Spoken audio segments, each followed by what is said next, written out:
Welcome to Ichiraku Ramen, and thank you for joining me for another journey into the world of Shinobi. Before we begin, I want to give a huge thank you to everyone who listens, supports the channel, and enjoys these stories. Today's story is part 4 of Killing Off the Blue Uchiha. Summary. In this alternate universe, the Blue Uchiha always knew he was just going along for the ride.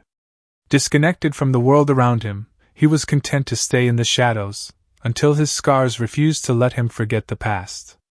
Now, operating as an elite ANBU Hunter Ninja, Naruto has become a melting pot of epic proportions.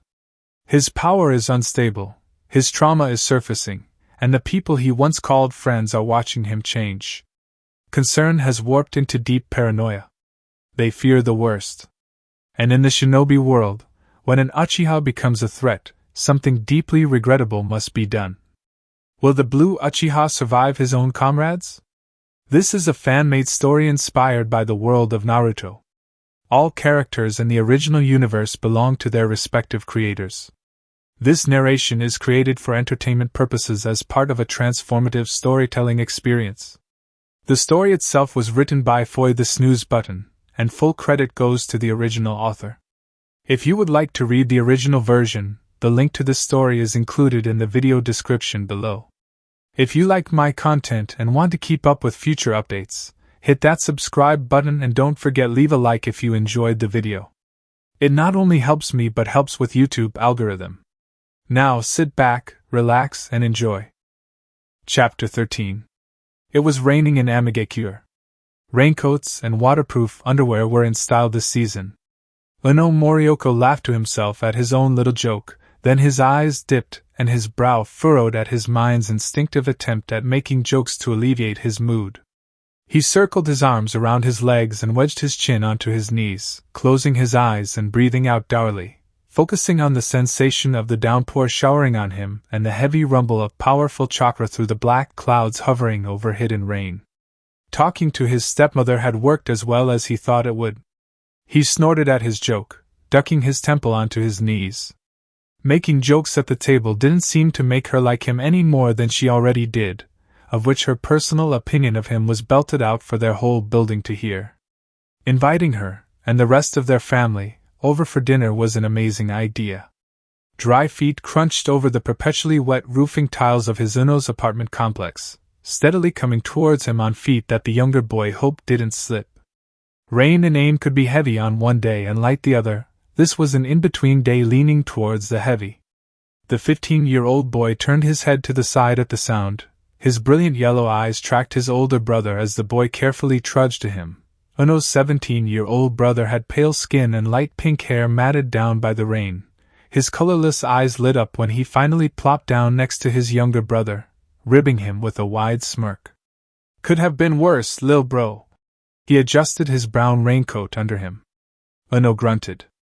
I do the jokes. 'Cause you're so damn funny, huh? Obi scoffed, making Uno roll his eyes. The albino's grin lowered into a half-hearted look of both compassionately understanding while still reprimanding. He made to speak but the boy, glancing at him, spoke first. Don't look at me that. You could have met her in the middle, is all I'm trying to say. Obi placated hesitantly. Tell that to her. Uno's shot fired back snappily. Why'd you think I bothered to invite you guys for dinner that I made?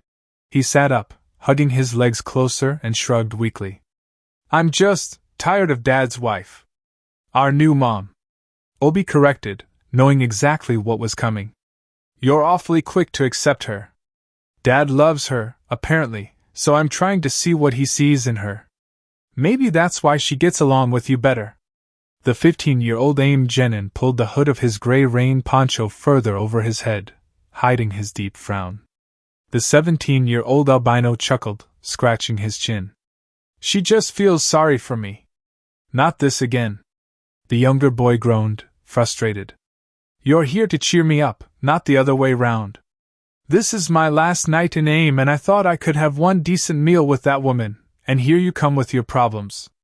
The civilian scratched the back of his head, tittering at his younger brother's perceptiveness. He jabbed his elbow into Uno's side, ribbing him again. Come on, lil bro, laugh at my pain. It's way better than wallowing in yours. Tonight's for celebrating, man. He smiled kindly, asking, So, where'd Lady Conan post you? Snow Country. That's where Dad's wife was posted to when she was on active duty. The pale boy joked. Oh, lucky. AIM ninjas, when they were deemed suitably trained, were sent out of the village to infiltrate villages or nations and impersonate their shinobi as a test of their previous training in hidden rain. Once they received a call-back notice from the Amikage Tower, or better yet Lord Amikage's spokesperson, Lady Conan, then they would defect immediately and return home to spread the knowledge they had acquired during their stay in the foreign settlement. Acquiring secrets from lands that not that many people of the area weren't privy to was a specialty of AIM ninjas. And this was proven by their stockpiled catalog of information accessible in their village library or at request from the Amikage Tower. Ninjas of the Rain were masters of seamlessly blending in with the crowd, to the extent that they had been energetically running around the continent since a while after the Second War, and no country had been able to pick up on it. You could have been luckier if you chose to be a ninja, Ono suggested uselessly, understanding that it was too late for his older brother to become a ninja but still holding out hope that the other boy would come around. How many albino shinobi do you know? Huh, lil bro? Looking up, a name and a face came into the genin's head. Off the top of my head, Naruto Uchiha. The guy they call Blue. Dude, really? Obi questioned disbelievingly. Konoha's undead sniper? It's a recessive gene, but from what I read in the library a year ago, I think his pupils trembled before they activated into the Sharingan, and when he was thinking really hard, like involuntary rapid eye movement. The medical report had been stolen from Orochimaru's abandoned lab on the night she fled Konoha, using the noise and the distraction of the Leaf Shinobi giving chase to the wanted Kunoichi to break into the medical stronghold inside the Forest of Death.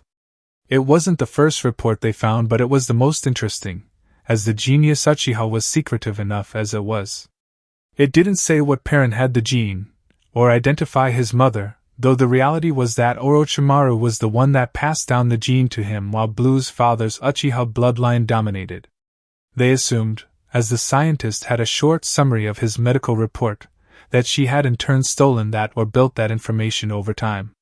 The woman might have conducted a myriad of experiments and tests on herself, adding Kekai Genkai to her body, extending the total length of her life and the compounding events that shaped her body, remaking her genetics.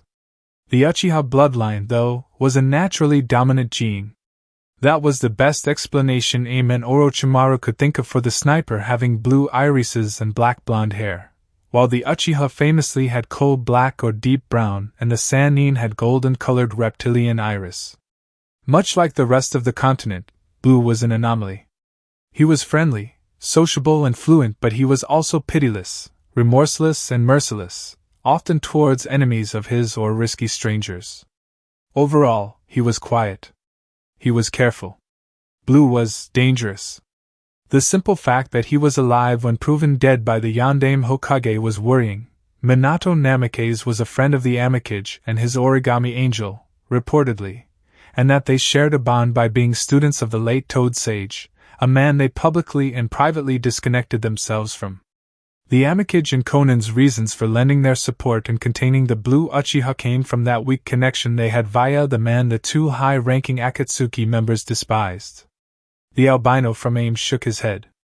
This is the best life for me. AIM is the perfect place for me to live. I honestly feel sorry for anyone like me that lives in Suna. He winced, screwing his lips to the side. Naruto Uchiha doesn't count. Say what you want, I don't care anymore. I'm leaving for Snow tomorrow. You're not even going to lecture me about loving myself and being more adventurous. Shove it. Where? The 15-year-old turned green, aghast at the verbal return, and his older brother burst out laughing. Screw you! Obi chuckled and slapped Uno's back genially. As Dad's favorite child, the younger sibling rolled his eyes. I'm telling you to chill out every once in a while. There's no point letting our stepmom rile you up. You're the shinobi of the family. Technically, you've made it. No pressure. Uno mumbled sarcastically. The 17-year-old civilian slapped his brother upside the head, saying, "What I'm saying is that could be why stepmom doesn't like you. 'Cause you can do all those crazy jutsus, and us humans have to make do with walking the earth like chumps. Dad retired as a genin and stepmoms can't use chakra anymore. You've got it made, lil bro. This brings us back to you becoming a ninja," Obi exclaimed, rubbing the back of his head with a sour pout. "You could be doing way more with yourself. I'm happy where I am. I've got an okay job at the Amikage Tower, an awesome girlfriend, and a nice little place of ours close to work." "Sure dash." Uno stopped as he spotted a small speck off in the distance in the general direction of closed-off AIM's eastern route connected to Fire Country, some 100 yards or so. He unsealed a pair of binoculars from inside his raincoat and fixed it over his eyes, furrowing his brow at who he saw approaching the village hidden in the rain at such an easy pace. "Is that the guy they called Blue?" He was holding a featureless gray-black umbrella over his head, deflecting the pelting rain down on him as well as nearly merging with the dour horizon of the rain village. The black-blond man tightened his hold of the umbrella ever so slightly in his red-gloved hands, using his other hand to recheck an odd forearm-length contraption attached to both of his forearms by secure leather straps, tapping on the metallic surface of those identical forearm contraptions with a pointer and middle finger that glowed with ghostly blue chakra. Switching the umbrella to his other hand to do the same with the other machine on his other forearm. Blue ran a hand through his hair and pushed his circular black glasses back up his nose, hiding his unseeing milky white eyes, making progressive headway to Amigakure. The man was in a dark short-sleeved shirt and black shinobi pants with bandages tied around his sandaled feet. His shuriken and kunai pouches were noticeably on each of his thighs, and those two red holsters faced outwards. Information on the identity of the Konoha-affiliated sniper that had brought down so many high-profile personalities during the Third War came out to be the Blue Uchiha, mysteriously leaking from the Hokage's office a short while after the Uchiha's supposed demise at the Yondame's hands. Bingo books containing Blue's information shifted to accommodate this reality, increasing his rank from a safe C rank to begrudging a rank, not passing into S or double S rank territory because those villages assumed that the long-distance favoring Uchiha did not qualify for that infamous honor. The leak from Konoha had called him a genius, yes, but Kumo, Waterfall, and Stone, the places he was wanted, did not want to admit that the long-range specialist that mostly refused direct confrontation was any sort of feasible threat. No one wanted to give him credit that him hiding his abilities and convincing the planet that he was of C-rank skill was testament to his capabilities as a shinobi. That wasn't important now, though.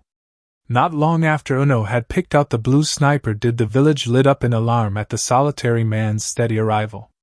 This wasn't because they visibly saw him as a threat, but because it was impossible for anyone to enter the rain and get close enough to the village like this without being detected a mile or so outside of the chakra rain. Even now, the rain could barely detect him. Blue had effectually cancelled out his own chakra. A small smirk played on the corners of the blue sniper's lips. He came to a stop 20 yards before the entrance of the village and relaxed his hold on his umbrella, allowing it to fall onto his shoulder, and yet still block the brunt of the rain. The gates of the village swung open and the Master of Crows looked a little to his right, raptly listening to the hard pitter-patter of rain bouncing off his umbrella and the subtle crunch of blazing feet surround him from the back. The Blue Uchiha hummed to himself, knitting his brow in thought. His shoulders lifted and dropped with feigned resignation, as if he didn't have an option anymore. All right. Blue walked into aim. The gates slammed shut with an unsettling bang. Hidden rain was still. The massive iron and glass structures of the heavily industrialized rattled silently in the rain, and the tarred black road the blind man tread crunched quietly underfoot. No steam-powered carriages tramped down the street, no person could be seen, and the stark silence heightened the storming noise of the downpour. His feet directed him deeper into the village. Then he got to the Amikage Tower, and though the double doors of the front entrance flew open, soundlessly inviting him inside. On the other side of that door was a wall of blackness, an utter void of sightless nothing. Blue couldn't see, but he could sense. Instead of entering, though, Blue stood outside a stone throw away from the door, sensing the person lying in wait to rip him into shreds. He tipped his head back and his sensory abilities stretched far up the building, along the gleaming glass and the rigid metal. Blue opened his mouth and shouted, "Nagato!" His voice reverberated through the village, ebbing and thrumming with subdued power. "I know you can hear me!" The man held out his right hand, his unoccupied hand, and flexed his fingers, pushing them into his pocket and leaning back dispassionately. "I know you can see me!" Blue's mouth dipped into a frown and his eyes narrowed. "Come out!" There was a pause in the air for an entire minute, filled with nothing but the staggering rain and the reminiscent echo of the powerful Uchiha's bellow.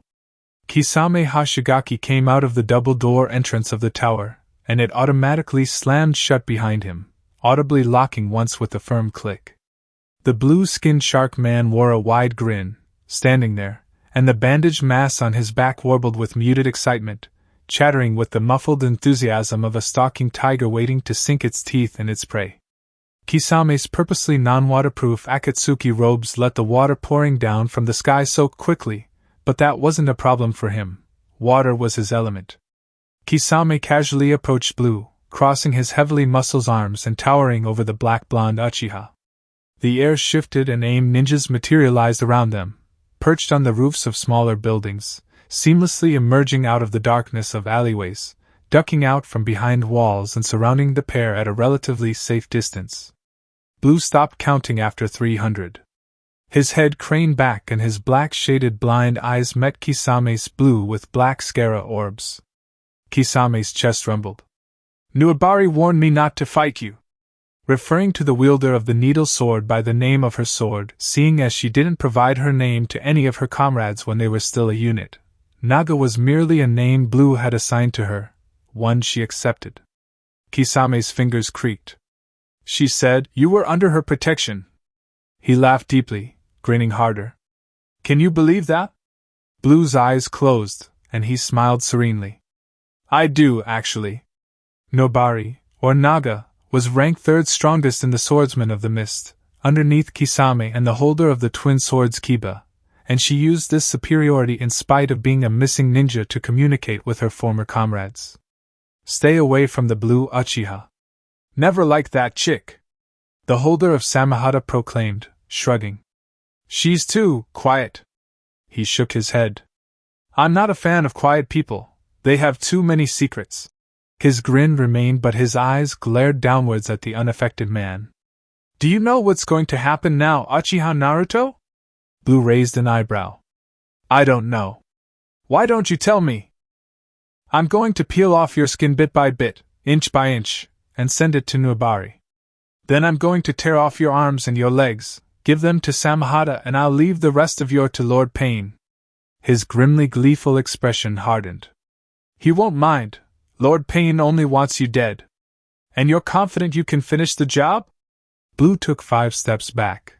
A whisper of a smile lingered on his face as he closed his umbrella, stabbing the pointed end into the tarred ground and beaming somewhat when Kisame's menacing look briefly flickered as his umbrella stood erect in the solidly tarred path, having broken through the ground and leaving a small spider web of cracks in its wake. The Uchiha let go of the grip, scratching his cheek with his gloved right hand. "Well?" Kisame only laughed, unslinging Samahata from his back. Blue's next words weren't for the zero-tailed beast. They were for the Amikage. "If I have to slaughter this whole village before I get to you, or you have the guts to come to me, I don't mind." He smiled lopsidedly, taking his left hand out of his pocket and rubbing his hands together. "I don't mind at all." He cracked his knuckles and the sound rocked through the hidden village. "You can't hide behind them forever, Nagato." Blue flared his chakra. Doom! Heat from the underworld reverberated out of his form, reaching far and wide before hastily retreating back into its teeming controller, and leaving the air as if it had never happened. Harsh chills ran down the spines of all that felt the baleful wrath of the wrongfully ranked Blue Uchiha, gritting their teeth and taking an involuntary step back at the short-lived overbearing pressure on their souls. Despite not feeling the heat any longer, they noticed that the rain sizzled and evaporated half an inch from Blue's body. A twisted smirk crawled up Naruto's face, malevolently settling under his ominously shaded eyes. Kisame swallowed, his body tingling. His apprehension only made him more excited. Exhilaration overruled caution. "Let's do this!" Kisame roared and ran to his blind opponent, hefting Samahata up and swinging it diagonally downwards as he closed the gap. Blue's answer was a decisive, "All right." In the flicker, the blind man was in a low stance, his knees bent and his left hand a foot and a half from the ground while his right hovered over the kunai pouch in his right thigh. His milky white eyes flickered actively under his black shades, absorbing the barrage of sensory information pouring into his head, drawing for him an exact mental image of the village hidden in the rain as well as the shark man blazing in his direction, bringing the bandaged weapon closer and closer to his head as it followed through its downward arc. Kisame's Konoha bingo book entry rolled through his head, coupled with previous knowledge of Blue's experience as a hunter ninja. Naruto blinked. He knew what to do. He yanked out a kunai from the holster and dove to the right, dodging the blunt smash from Kisame's sword, tucking in a roll and switching the grip of his blade into a reverse hold, spinning to the left as the Kiri missing ninja swung after him. He slammed his foot into the side of the weapon while it followed that sideways path, adding more force than Kisame intended and threw his kunai with a flick of his wrist, as the heavily muscled swordsman fought against turning in a full circle on the spot. Naruto's blade sunk into his stomach with a wet plop and summarily came out on the other side as the ex-mist ninja returned his body back from its water form. Samahata frilled open at Kisame's mental command, wearing a triumphant grin that the Uchiha wasn't the one to make the first tag, and he swept it back around to Blue, this time manipulating the sentient weapon to enlarge and elongate. Then he noticed the ninja wire tied to Blue's middle finger, connected to the kunai that he had dodged. His heavy weapon couldn't meet the undead sniper any quicker. Blue meshed his fingers together and flipped through 10 hand seals, ending in rat. Lightning release, live wire. White energy blazed angrily from his clasped fingers, shooting into Kisame's stomach in a blinding flash of light. Tzzzzzzzzzzzzzt. Muscles tightened, skin hardened, heart hammered, and his brain fizzled as thousands of volts coursed through the shark man's body, toppling him onto his knees and painfully tightening his grip around his sword's handle as the muscles of his fingers constricted forcefully. Standing a safe distance away and wrapping his hand around the wire that electrocuted the former Kiri ninja to the brink of blacking out, Blue frowned. "You can't be serious." He increased the voltage and Kisame's kneeling form coated with the terrible white electricity, hotly enough for vapor to waft off him and his mouth to fall open in a silent bellow of agony. The Uchiha gave a terrible yank, ripping the kunai from Kisame's gut and releasing the man from the treacherous hold of the B-rank lightning jutsu. He caught the knife and observed the dull drip of blood from the base to the tip, quirking a curious brow at the blue-skinned man as he fell forward onto his hands, panting for dear life and sucking as much chakra from Samahata, somehow still in his grasp. A small smile flicked up his face. By any chance? He wondered slowly, spinning the bloody kunai in his hand and tilting his head to the side, observing Kisame once again as the man staggered to his feet, visibly fighting the effects of surviving an electrocution, battling to regain control of his rankling heart and blinking away the dark spots in his vision. Shadows loomed over his face, glowering with festering insanity at the man that had put him down so quickly, and Blue couldn't glow any brighter. "Did I use too much chakra? Intentional?" "Yes." It wasn't only about using too much chakra for that ordinary admittedly Uchiha lightning jutsu. It was about Blue using his chakra. "Want to try AGO?" He crossed his forearms and encountered Kisame's blatant blow head-on, gritting his teeth in a growing grin and shoving the bigger man back, sliding under a roundhouse kick and backflipping over Samahata, landing on his hands and pushing off the ground when the living sword changed direction and dive-bombed him, shattering the tarred earth. The sniper twirled the blood-soaked weapon in his hand and pushed his shades up his nose. He wordlessly spectated as the shark man panted tightly, exhaling through his clenched teeth. Each breath dragged into his haggard lungs was a battle, and the uncontrollable tremors of the muscle fibers of his arms and torso threw his focus all over the place. But rather than retreating and coming back stronger, the man settled in his preferred fighting stance, opening his legs at shoulder width with a barely visible bend of his knees, perched the scaly handle of a madly frilled-out samahata on his shoulder, and gripping his heart with his left hand, closing his eyes in sheer suffering. He ripped off his Akatsuki robe and carelessly let it drop from his hand, displaying his bare, broad chest and the defined muscles of his torso. He wore only a pair of black shinobi pants. The gills of his neck shuddered, whistling a little. Blue eyebrows slithered up his forehead as the man clenched his left fist, the one over his heart, and uncurled it into a half-rammed seal. Oh! Water release! Great exploding water colliding wave! Blue sucked in air and held his breath. Kisame opened his mouth and a typhoon exploded out, surging rapidly and drowning a good 300 meters of the village underwater, reaching so high that it covered the roof of the massive Amikage Tower. Naruto fixed his feet to the ground with his chakra, battling against the surging water and narrowing his eyes as the shark man snapped his jaws shut, ending the rapidly formed flood.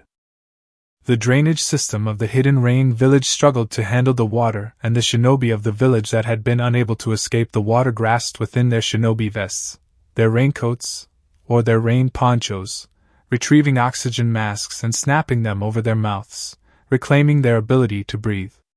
Those ninjas floated warily in the water, keeping away from the man that had formed the flood.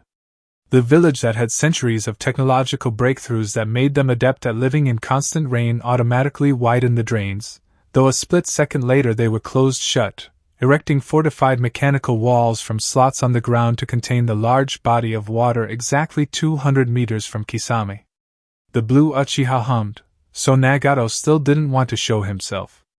Samahata coiled around its wielder, its teeth chattering insistently as it merged with Kisame, making them one.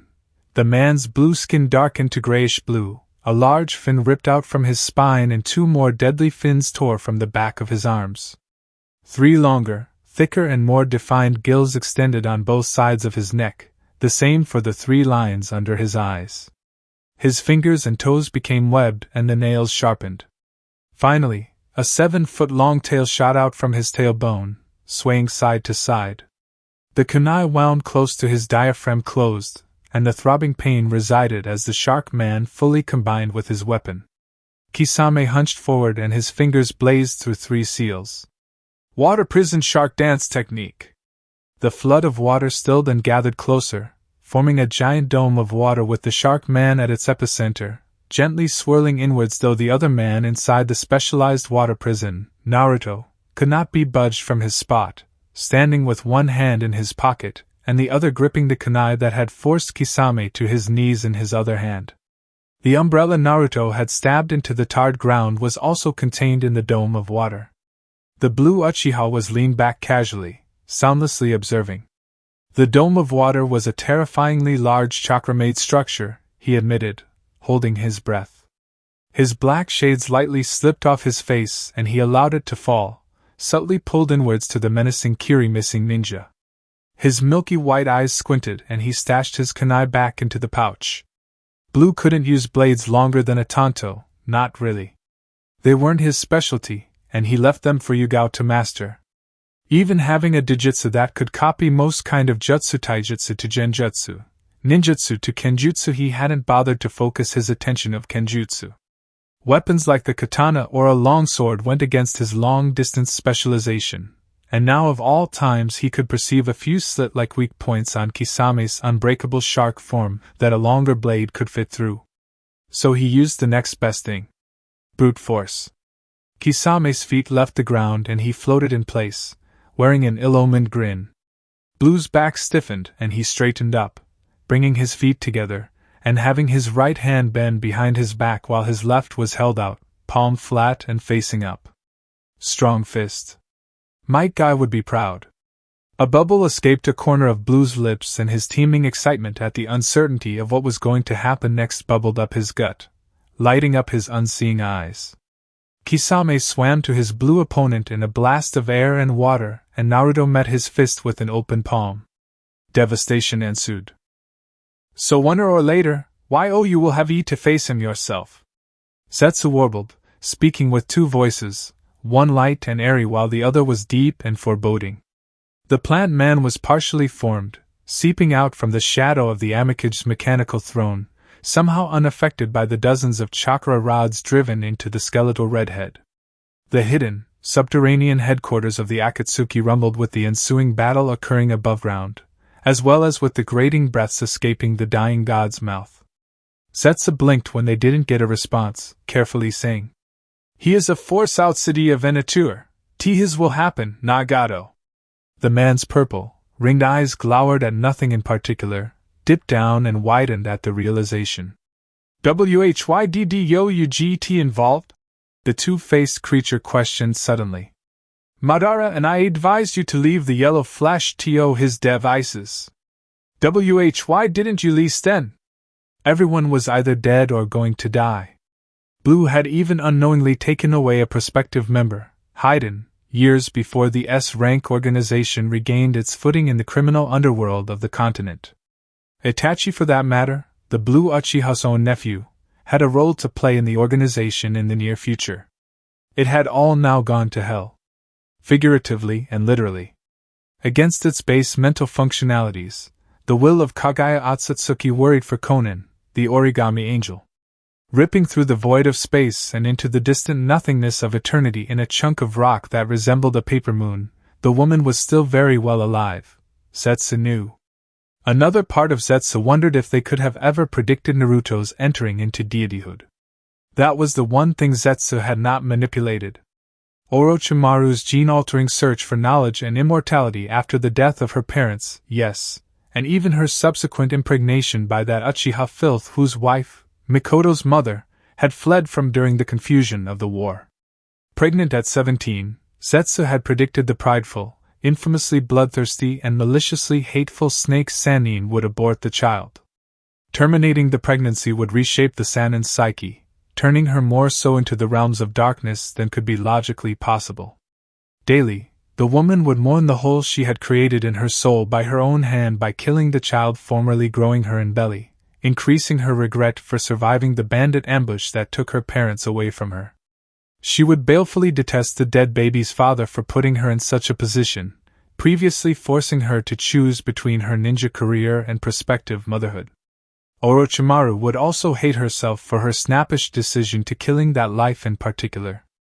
The culmination of all of this would lead her to being an active part of the Uchiha massacre, escaping the village when her crimes were brought to light, and making her way to Akatsuki in a bid to dull the torturous pang in her soul by burying herself in her intensified search for universal knowledge. That didn't happen. Orochimaru kept the child. Albeit, the baby was a stillborn. Zetsu felt hope that it would end like that, for there was a chance his manipulations of her life would reach the same conclusion, but the grieving snake lady compounded her knowledge to bring Naruto back to life. Guilt at possibly condemning Naruto to a life as a messenger of death, a crow pulled her away from her child, trusting him to his father, though Zetsu's projections shattered once more when the mother sought after her child as he prepared to leave for the war front. She loved the child, apparently. Not only was Naruto the child of the most knowledgeable Sannin, he was also a genius. His meteoric progress couldn't be stifled, not by his family, not by the war, not by the Yondaime, and certainly not by death. The blue-eyed Uchiha was an existence Zetsu hadn't planned on, a divergent pathway in the greater scheme of things. Naruto's second death, though, opened a way for their mistress to escape her lunar prison, as long as Zetsu played their cards right. It was drastic, and they had been putting that backdoor to Kagaya's escape off for years, but now it seemed that if they didn't act quickly, their chance would slip through their fingers and it would take another handful of millennia to find their way back again, though what was to say the Blue Uchiha would stop that when the time came. Minato Namikaze was likely Zetsu's last hope at completing his one mission. This is over.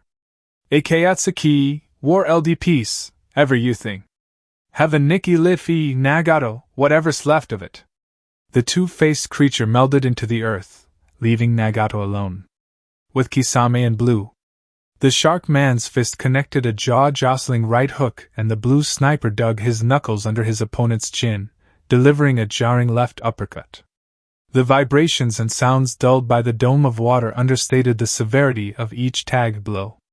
Blue brought his fist back and blocked a rising knee with both of his hands, pushing it down and snapping his left forearm against another right hook, shoving it back and returned with an elbow of his own, which Kisame ducked and slammed two fists into Blue's gut, quick and hard, though unready for any strike that nailed him on his temple, propelling him against his own current and shooting upwards. He shook off the daze and blasted down to his blind opponent, baring his teeth and reaching for Blue's face with the claws of his right hand. Naruto shifted his head aside and used his hands to continue the direction of the grab, snagging Kisame's upper arm and wrist, flipping him over his shoulder and bashing the shark man into the ground with a deathly muddled crash. Kisame burst out of Blue's grip with a beating swirl of his tail, batting it strongly against the sniper's low forearms. The blow pushed Blue back a few feet in that underwater dome. He dropped his forearm guard and immediately thrust his knuckles into the face of a water shark, swimming a step aside and bashing his fist into the side of another manifested shark. His lips became a terse straight line as one-tailed beast didn't summon sharks made of water but actual shark summons. They swam at him in a frenzied school of serrated teeth and ravenously snapping jaws. His red-gloved fists cracked audibly. Bump bump bu bump bb bump. His right foot dispelled the shark, spiraling around and batting away two more with one single, hard spin, sliding beneath a snap for his neck and grabbing the fish by his tail, swinging it against another and bringing it down on the ground, dispelling it as well. His face came up and he thrust his fist forward, shooting straight through the mouth of a shark and charging chakra up his arm, blasting the poor summons to pieces in a burst of blood and water. The resulting spike of heat from the expelled chakra evaporated a good dozen sharks spearing down at him. Kisame snarled and ripped through the water, braving the curdling heat in Blue's immediate vicinity and burying his right fist in the Uchiha's gut, rearing back as Naruto pushed his gut out and smashing his left knuckles across Blue's face, sweeping around and driving a foot into Naruto's lower back, though barely missing and having to dash away from a sharp grab for his collar. Manipulating the water dome and his quick reflexes were what kept him away from Blue, and that burned the Uchiha ninja. Blue stomped his right foot on the ground and lowered his center of gravity, spreading open his arms and facing his head in Kisame's general position. The muscles of his legs geared up and his upper body hardened. There was a hard thud and a hammerhead shark twice as large as its summoner whirled out into existence, charging headfirst down at the underworld. Naruto's feet left the ground long before the creature had the time to open its serrated, driving his shoulder into Hammerhead and tearing straight through in a glorious display of blood and guts, blazing a crunching straight fist into Kisame's readily raised guard. Hovering there, both of them, and holding that fatal position for what felt like hours, the spectating AIM ninjas held their breath. The sequence to come was so fast, steam bubbled from around the two ninjas. Blue smashed a knee to his chest with his elbow, jabbing Kisame's ribs and yanking his arm back as the forearm fin very nearly shred his arm off, passing his head under a right hook and delivering another jab to the other side of Kisame's rib, grunting with grit teeth and leaning far back as the shark man ran the deadly sharp arm fin at his face, having to complete a full mid-water backflip and catching a straight punch aimed at his nose with his left hand, twisting it down and pulling towards himself, ramming his elbow into Kisame's jaw with a resounding bang. He hastily released the fist in his hold and shifted back a little, batting away some 10 ballistic blows with his arms and flipping back once more as a round kick came around for his head, clenching his teeth as he righted himself when the shark man found a lethally sharp fin swiping horizontally across his gut. Blood ebbed from Naruto's abdomen, and the merged creature Kisame had become couldn't be more elated. He raced down, and his clawed left hand came for the slice. Crack! Blue's knee flashed up, banging mercilessly against Kisame's jaw. For half a second, Kisame saw nothing but blackness. His neck violently snapped back, hard enough for the back of his head to thump against the fin on his back, and he lost feeling of his limbs. Inside his head, Samahata squealed and spun his tail, powering away from the Uchiha as the sniper very nearly grabbed its wielder by the throat. The sentient sword broke open a section of locked-up chakra and forced it into the shark man, vibrating in a vague semblance of relief as the lolling neck of his wielder snapped back in place, and Kisame wiggled his fingers, thankful to have feeling in them once more. Not a second later, Kisame blasted down to Blue, who was knitting his gut closed, sealing up the cut with his chakra and allowing that to heal his wound. The blind Uchiha set that aside for a moment and lifted his left arm, guiding the clawed strike away from his face, and shooting a brazen fist at Kisame's unprotected chest. Crack! Ack! Blood rushed out of the shark man's mouth, and he planted both feet on Naruto's gut, hastily pushing away. He gasped for air, even as his gills sapped the water around him of oxygen, and his clawed hand clenched the place Blue's fist had impacted. The area directly over his heart smoked thinly, displaying a well-defined fist. Kisame closed his eyes in agony, searching for more healing chakra and clenching his teeth as Samahata battled to fix the damage. His heartbeat was erratic and his lungs trembled. UGK! GUH! Blue hadn't used chakra for that. Strong fist on its own, in the hands of a well-versed practicer, could break bones with even one good, solid strike. Kisame's burly chest and his thick skin could withstand such an attack only so much. His eyes ringed with his own blood and more of his life-sustaining liquid escaped his mouth. The rattling of his heart subsided as his sword healed him, but the imprint remained, oozing wispy smoke. This was the second time in some minutes the Blue Uchiha had pushed him close to the brink of death. His nails dug into the imprint, and he bellowed, releasing a torrent of ferocious air bubbles from his saw-toothed jaws. "You're dead, Uchiha!" Tum! Half a foot from his target, he was stopped in his tracks as Blue swept around him, cracking his knuckles against the shoulder of the arm grabbing the fist imprint, destroying the bones there and shredding the muscles. Ah! The arm descended from its socket loosely, only kept connected to his body by his skin.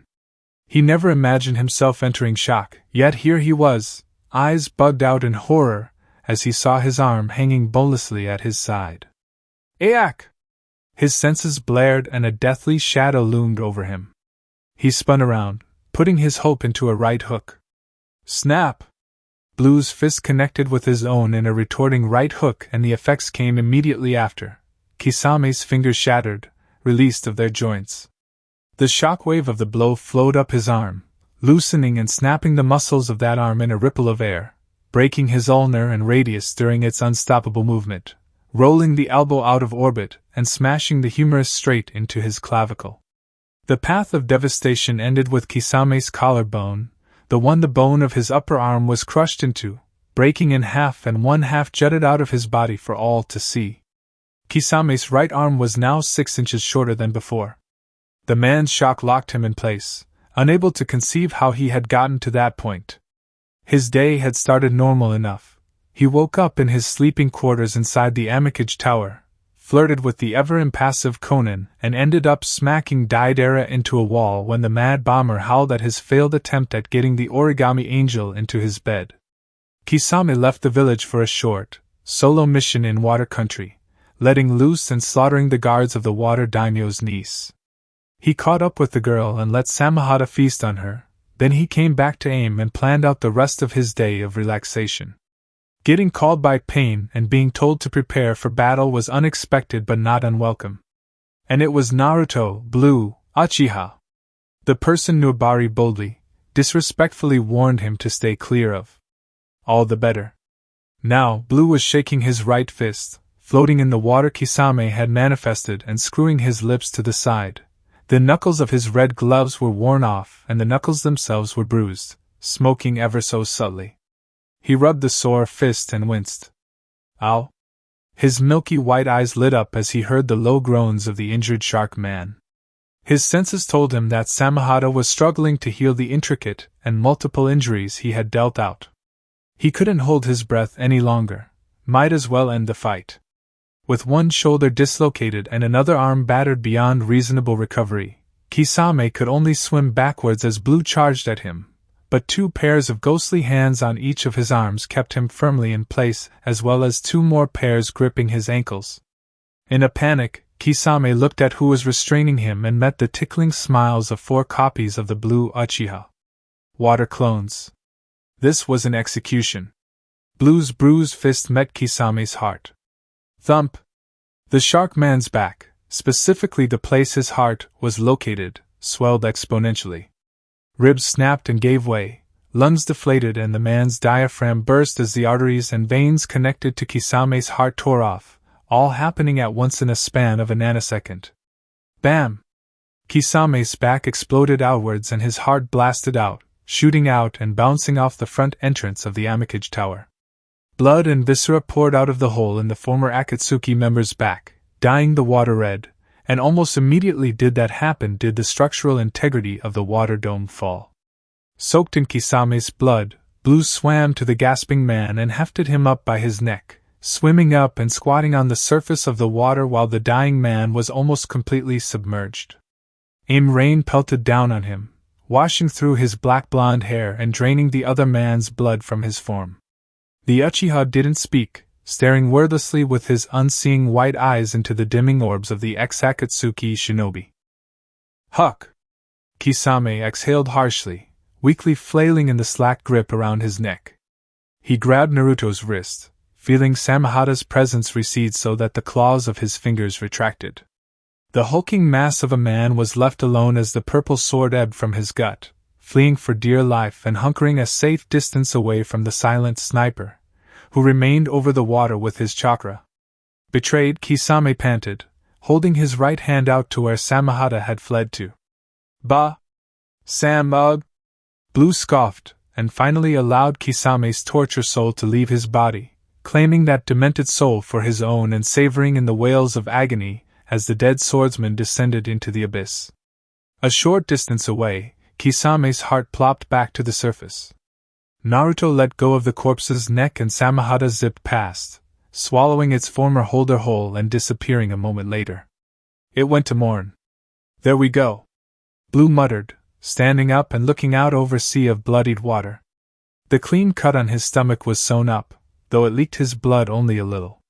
He ran his fingers through his hair and blinked, bending down and picking up his dark shades as they floated on the water. He snapped them over his blind eyes and scratched his chin. Huh! This water was starting to become troublesome. He clapped his hands together, and his umbrella, underwater and stabbed into the tarred ground, flapped open. Rat dog! Summoning jutsu, Fuinjutsu, seal gateway to the boiling void. The seals lined in the interior of his umbrella glowed red and the water swirled into them, forming an aggressively ear-splitting whirlpool.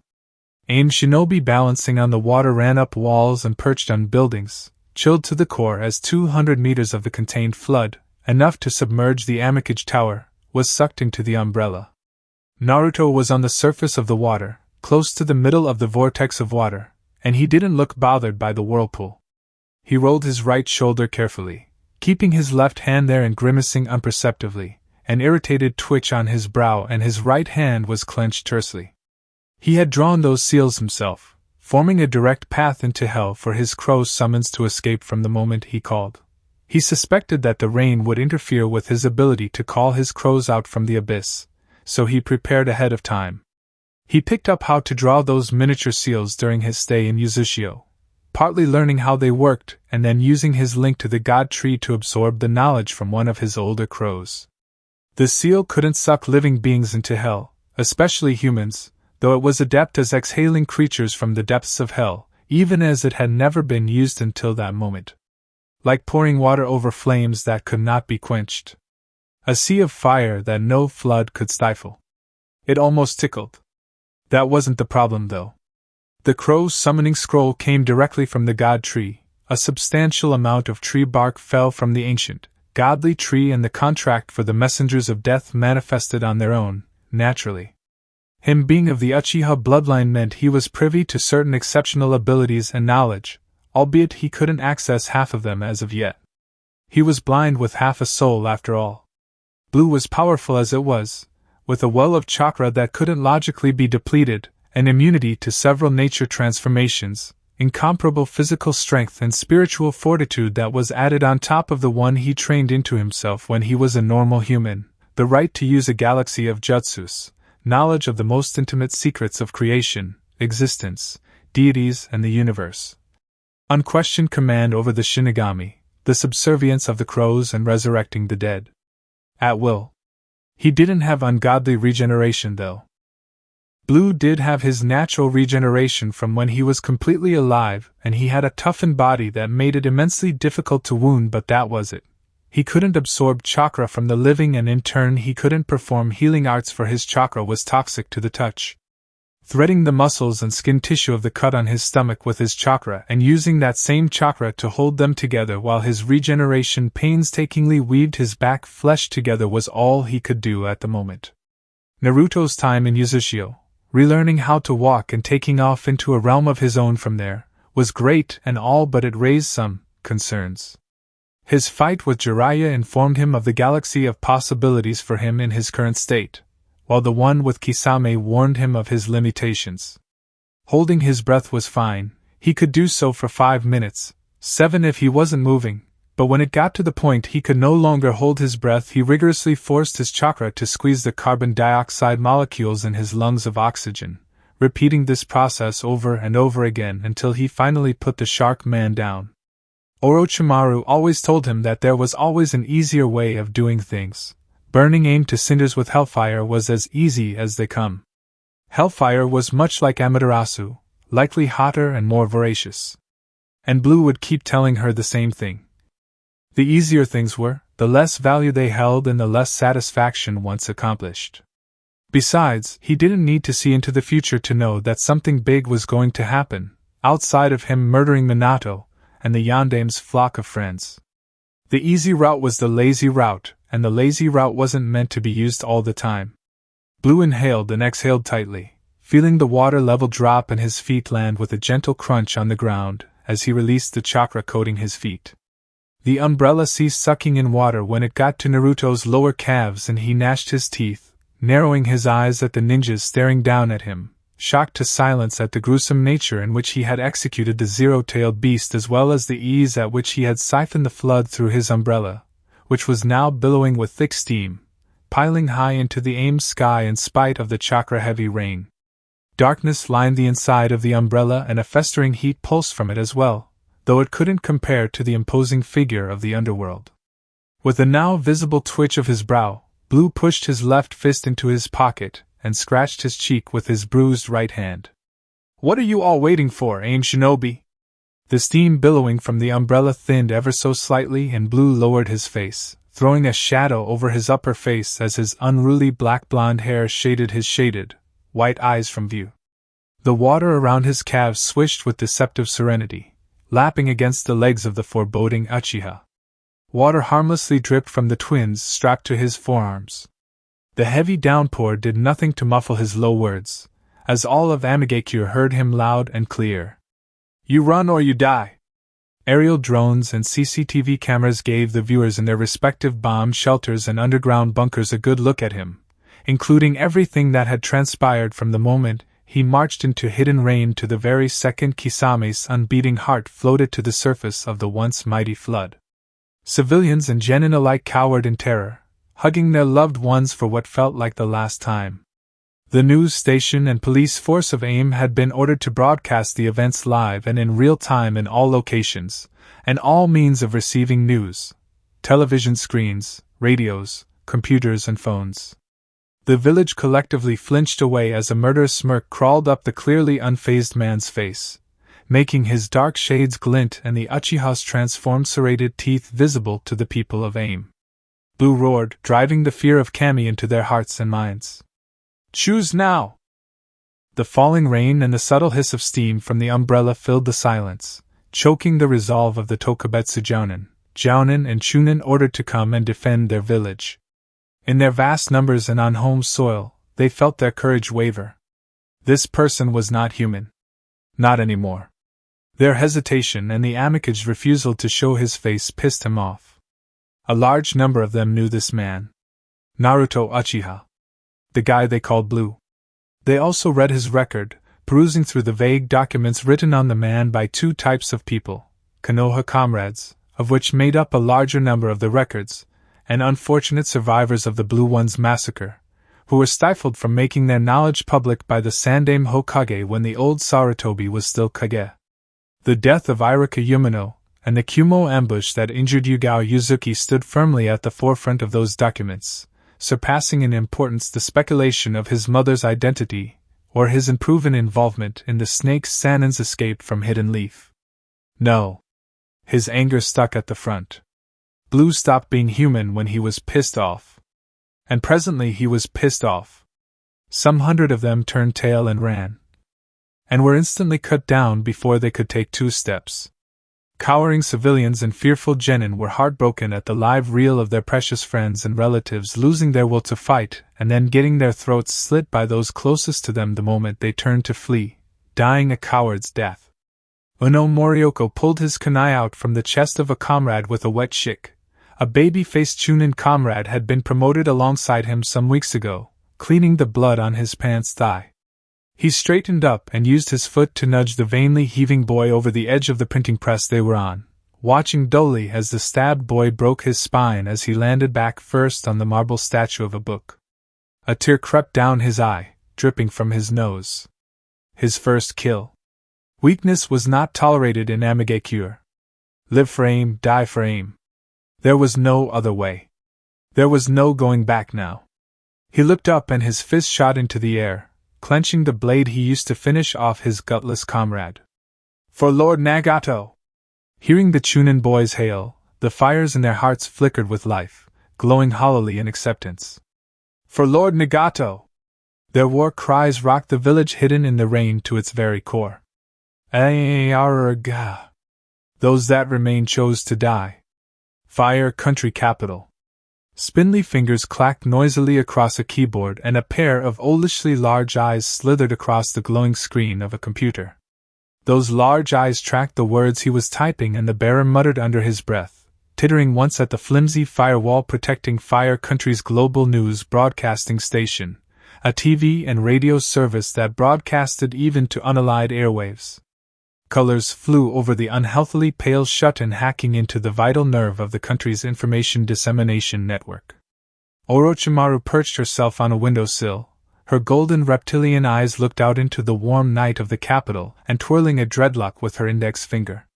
The dark-skinned Sannin flicked her eyes into the pitch-black room, fixed on the haunting face of the hacker, as he exclaimed with glee. "I've done it, Orochimaru-sensei!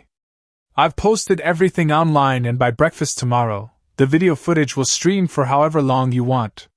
He spoke in a raspy whisper, hoarse from disuse and feeble from lack of speaking with other humans aside from his teacher. "The whole world will watch. Would Konoha's hackers find a way around it and take it down?" The man scoffed breathily. "I doubt it. Parasite." The woman hissed his assigned name, her luminous eyes bearing down on the recoiling hacker. "No, Orochimaru-sensei. I swear." Blue was at a crucial juncture in his plan. Minato was in financial ruins. Most of his investments were up in flames, and seeing as the Yondaime had his name stamped clearly and visibly over all the things he was involved in besides illegal trades the other investors noticed the trail of breadcrumbs quite literally put out by the Blue Uchiha that whatever Minato Namikaze was involved in was destined to burn. The trading value of Minato's assets dropped. The fall was so hard it was causing ripples in the financial world, for there were 9 steady investors that basically had their fingers dipped in every single known asset class, thereby owning a large portion of anything they bought into. 2 of whom were multi-billionaires, the man from Chill Blue and Minato Namikaze. The assets Minato owned that lost their value were referred to as irredeemable. While Blue had been sniping down 3S ranks some time ago, he had assigned functions to ninjas of Orochimaru's village, utilizing the Sannin as a representative on his behalf. Like the night before his death, when he initially planned to space out how he was going to put his affairs in order and ultimately powering through the arduous affair in one night, the Blue Sniper sensed that he needed to hasten along his plan or an unexpected interference like the dying god's involvement would disrupt him once more. Yujito saw to it that the rumors of Minato's financial fall and the proof of it was promptly spread, and it was a well-known fact that information in their world was not just a precious commodity, but also traveled faster than lips could move. The holder of the Nibi no Nikomata was teleported across the continent via Crow's summons and with a few stealthy whispers here and there into the ears and presence of affluent people that were affiliated with the 9 billionaires. There was no stopping the verbal fire that raced over their world. The rich took the words of the beautiful lady seriously, What with Yujito's brazen forwardness and seductive charm, though she had to be under a henge so that the rakeage, didn't find out of her association with the man that had scarred his younger brother, Kurabi. Orochimaru's function, while her son went and dealt with the dying god, was to oversee the start of the second part of his plan. Minato was in monetary shambles. His wealth had been taken away from him. Next was his golden reputation. Already, online news updates tingled over the globe, and the night owls of the continent shared the carefully written report concerning the Yondaime Hokage of Konohagakure no Sato, going back and forth over the scarily accurate proof of Minato's criminality. By sunrise the next day, the news would have spread too far to be contained. Amigakure no Sato. Rain coats fluttered and hushed footfalls splashed on the surface of the water amid the thundering bellow of the chakra cloudburst. Blue took a stance.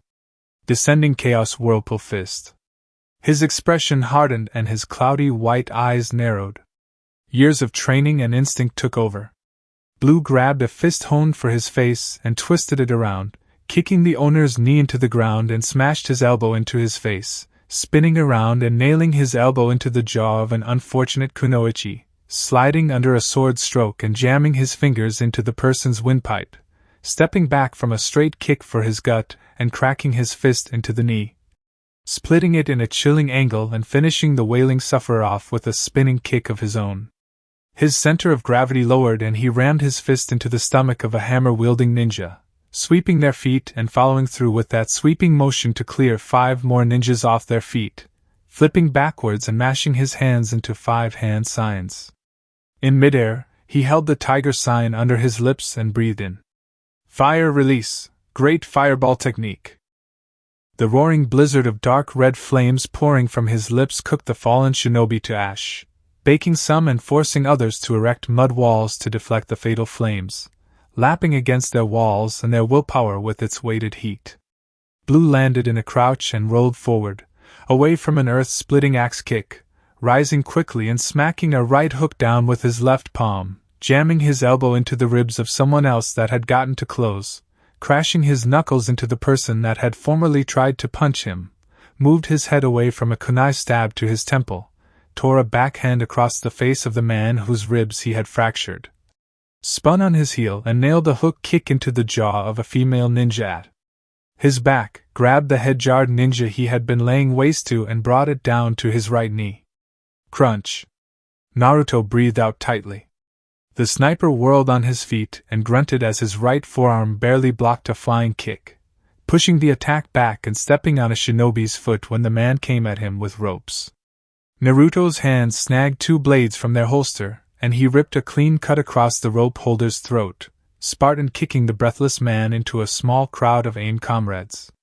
Returning to the moment, a blade went over his shoulder, blocking a katana strike, and the other used the flat side to block a daggered stab for his side. He released hold of his kunai and bent down, spinning at the same time and reclaiming both knives, though with hands different than before. His wrist snapped, and the 2 blades impaled their target's calf and upper arm respectively. He used the back of his hand to hold against the left hook and ducked an overhead kick, intentionally having the latter attacker to meet the former in a grisly collision. In his low position, he blurred through 15 seals, slamming his hands down on the ground and murmuring, "Earth release, Kraken of the murky underworld." Tentacles made from mud and bloody muck broke out from the tarred ground around him, speared through the stomachs of 10 ninjas falling down from the sky on him, hardening into hooks and dragging them to the earth. Boom! Pieces of the tarred earth exploded on impact, leaving behind dead ninjas that had large holes in their torsos and gaping pits from where the mud kraken had shortly broken free. The Blue Uchiha crossed his forearms and flicked his wrists. A handful of shuriken fanned out in each of his hands, and he threw them in front of him. Banging and clanging against the other, they bent inwards and peppered a squad of ninjas gearing up to restrain him with seals, though as soon as he released the ninja stars from his grip he spun around and faced his mid-range launchers at those at his back, flipping their hands together in preparation for a jutsu. Tu-tu-tu-tu. 3 needles cracked into the temple of a kunoichi as she got to her second-to-last seal, and a 4th samban reeled her back to the master of crows via a ninja wire threaded to the end of the last samban. He maneuvered her as she flew to him, bypassing the reaching hands of the AIM ninjas she soared through. He caught her and whirled her around, holding her upright by the back of her neck and pointing her at her comrades. Eyes rolled up into her skull and slack-jawed, her fingers flicked to the last seal, and he allowed her soul to descend into the pits of hell, uttering her jutsu on her behalf. A jounin roared, overcoming his surprise. "Take cover! Water release! Summer Gatling gun!" The calf-height water bubbled treacherously, and what happened next could only be described as the shallow water fighting the rain. Millions of hardened water saban blasted up into the heavens, shredding any ninja that hadn't been swift enough to follow orders and take cover, reducing them into a mess of flesh and bloody strips. The man that had ordered the dead woman in Blue's hold to begin forming the jutsu howled in agony as his left leg was caught a split second before he ducked into a bakery, having to smash through the door with his shoulder. It wasn't a widespread jutsu, not with the amount of chakra she intended to use, as it would specifically manifest from under the blue sniper's feet and flay him alive, though now that it was in his control it encompassed 50 full meters of water. Soon after the inverted hailstorm began, Blue released the woman's neck and she crumpled onto her knees, toppling backwards in a boneless slump. He made to step on her face and launch himself forward at a bravely approaching squadron of Chunin, though a merciless punch smashed into his face from his left. Blue's head whiplashed along the direction of the blow, sending his shades off his face. Uno's eyes enlarged, stunned that he had been able to make that last-ditch tag. Air vacated the raining battlefield, and the AIM ninjas gaped, frozen on the spot at the achievement of one of their own. This paralyzed moment lasted 5 seconds. Blue's face snapped back to the boy and he was grinning. His translucent white eyes were wide with murderously maniacal excitement. The 15-year-old Chunin tripped back as the man nearly grabbed his face in his gloved hand, stumbling onto his butt and rolling to the side when the man crashed his fist on his former position, destroying the ground. Uno scampered to the right, almost even running on his hands and feet, crying out as a saban impaled his left heel deep enough to crack out from the ball of his foot. "Yeah! Where are you going, kid?" Blue lumbered over to him. His daggered grin widened impossibly from ear to ear and his blind eyes curved up. He casually turned a kunai in his palm. "You chose to die, didn't you?"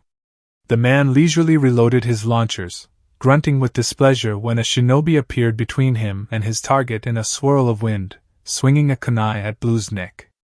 The Uchiha leaned back, narrowly missing the slice for his throat with just a whisper, shooting an uppercut and dislocating the man's jaw on contact, sweeping his legs out from underneath him at the same time and punting his head clean off his neck. He turned around and buried a foot into the gut of another man, sending the man back and giving Blue space to slap away a four-fingered strike to his shoulder, returning the favor by stabbing his fingers into the attacker's eyes, curling them in the man's skull and swinging the screaming shinobi around, using him as a meat shield against a volley of shuriken. Ninja stars peppered the back of the pained man, slicing and cutting into flesh and bone before the aimed shinobi realized their mistake and stilled their hands. Blue waited, steadying his breath and forcing his expression to a simmering calm. He held out the now dead man whose eyes he had poked out, displaying his strength with that act, and lightly placed his other fist on the deceased man's chest. He squeezed that fist slightly. Thunk! A solitary needle shot from the launcher of that arm and stabbed into the shinobi's chest. Pulling the fist back and propping the man up by his eyes, Blue wedged his foot on the ninja's stomach and gave a hard push, shoving him into a readily raised rock wall. Past experience acquired from the fight told the aimed shinobi that the blue one was knowledgeable about chakra. He had controlled the dead kunoichi and hijacked her water jutsu in the last second, and the chain of hand seals were slashed to almost nothing for him. The eyeless man thumped lifelessly against the wall, falling in a heap on the ground. The needle in his chest oozed blood and his gored-out eyes wept in the subtle throes of death. The diversion worked. Their wall, and their attention, was facing the wrong direction. From the long-forgotten umbrella pierced in the ground somewhere in the background, a shadow-swaddled bird bloomed forth, gaining a more defined physical form. It looked like a normal, midnight black crow, though with a clay-brown beak and beady black eyes.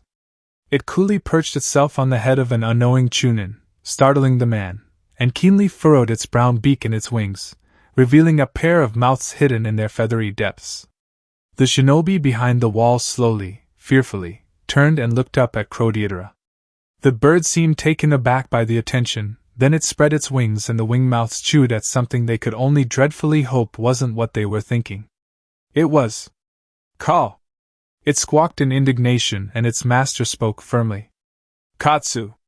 The explosion was strong enough to stall the rain for 1 full minute, wiping out the cluster of shinobi bolstering on that side, bolstering themselves up to die for their village, as well as 100 extra meters of blazing destruction.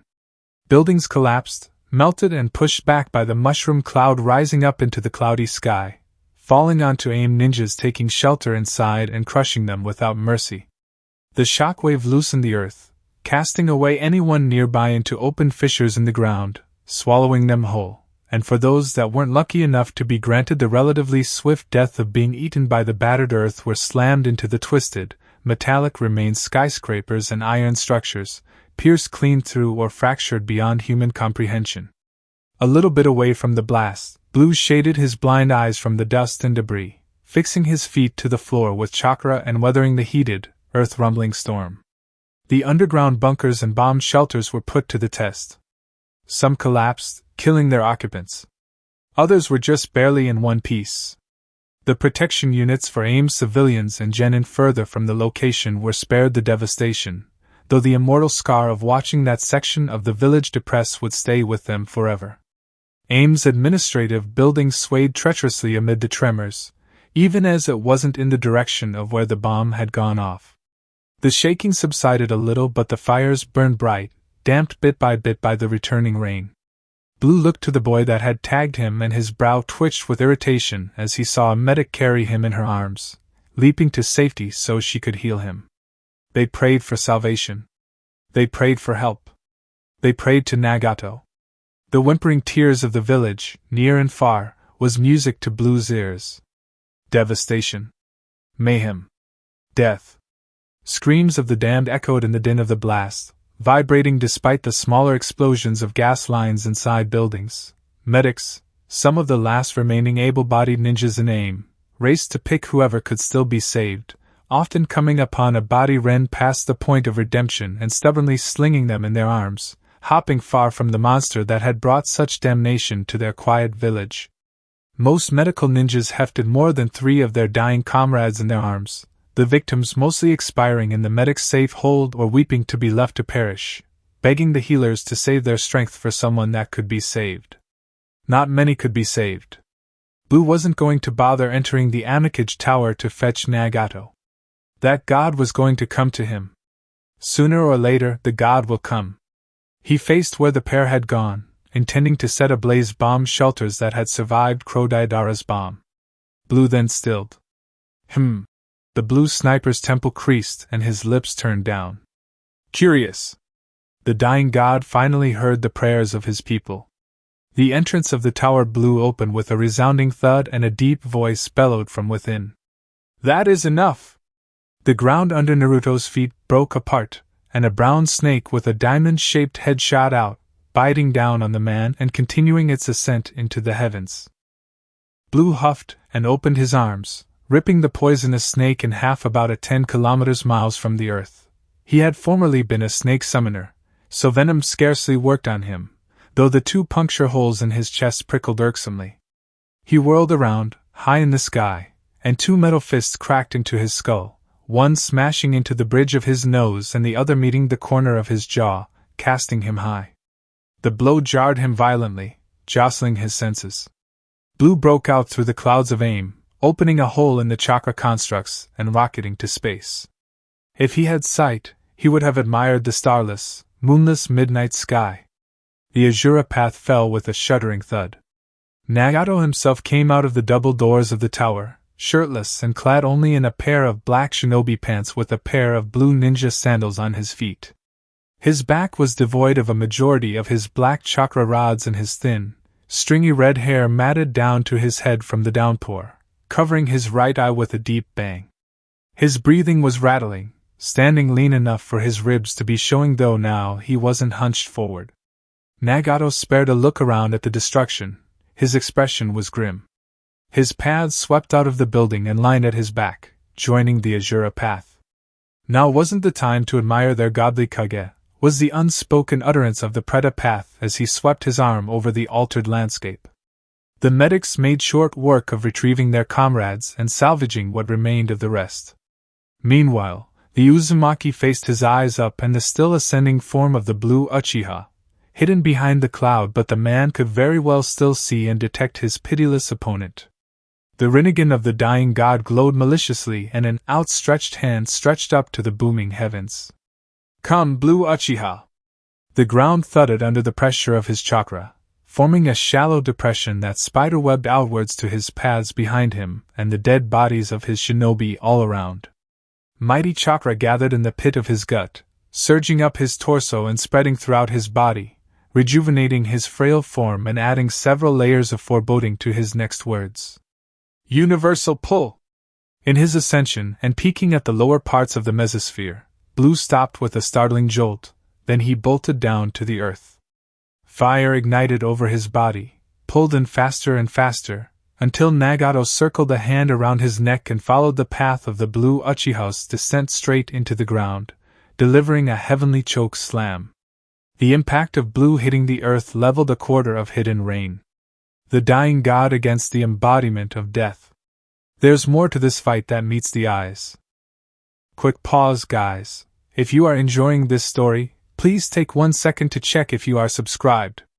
I am trying to hit my first massive milestone of 1,000 subscribers, and every single one of you joining the community means the absolute world to me. Alright, let's see what Naruto does next. Chapter 14. There was something about the rain that made the spectacle sobering.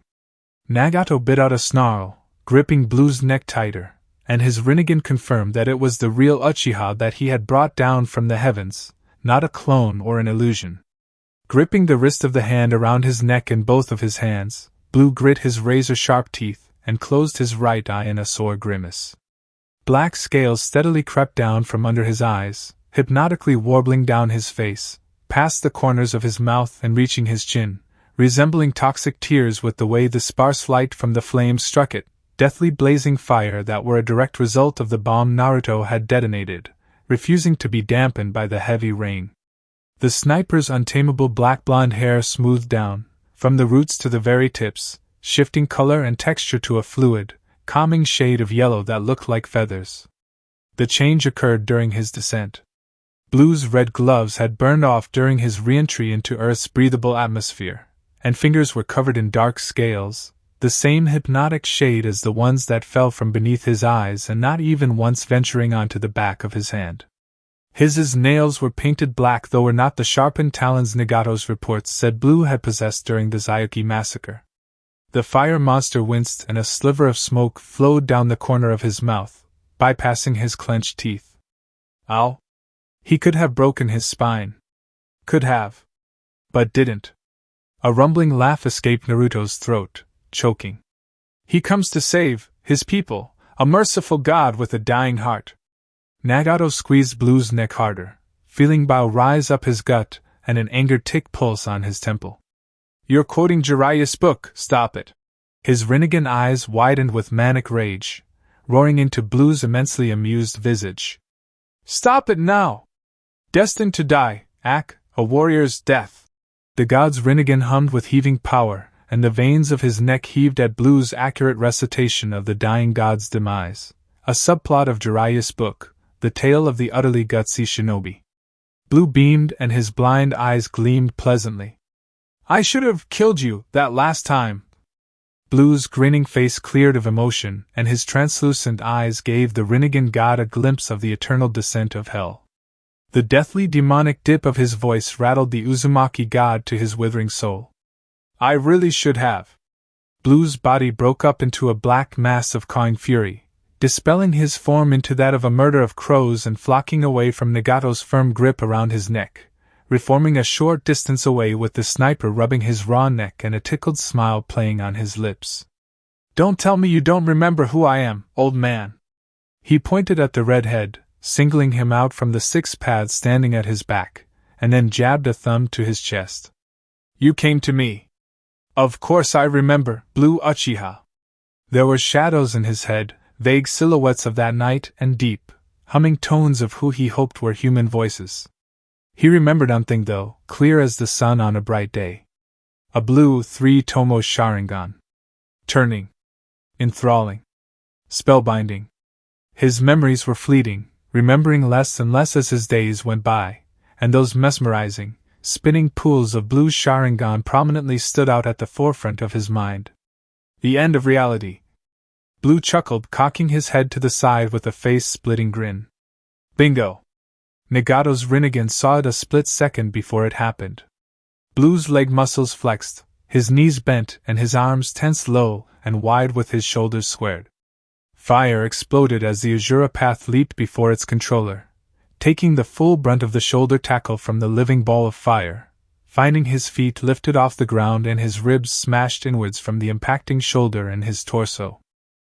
Nagato barely swept aside from the swift, blazing attack, gritting his teeth as blistering heat washed over his form when the fire monster swept past him with the mechanized path gathered in his speedy run. Blue skidded to a stop abruptly, releasing the Azura Path from his tackle and clapped his hands together before pushing his right hand forward in a handgun, and his left held close to his chest in a half-tiger seal, brandishing his jagged teeth. Fire release, javelin devastation. Flames curled out from the tip of his finger, aimed at the unstable path, then a blinding spear of flames burst from the tip of his finger, hard enough for there to be a resounding recoil in the form of the earth depressing with a rumbling moan and an ear-splitting crack. Boom! Azura Path jammed his lower arms into the earth and dragged himself to a gradual stop, shooting forward without delay and opening his chest cavity with a red-tipped missile poised in vengeful retaliation. A moment before the missile was launched, Nagato changed his mind. His Preta Path came down from the heavens and spread his hands out before him, manifesting a barrier of chakra sucking air that the spear broke into, losing whatever chakra was inside.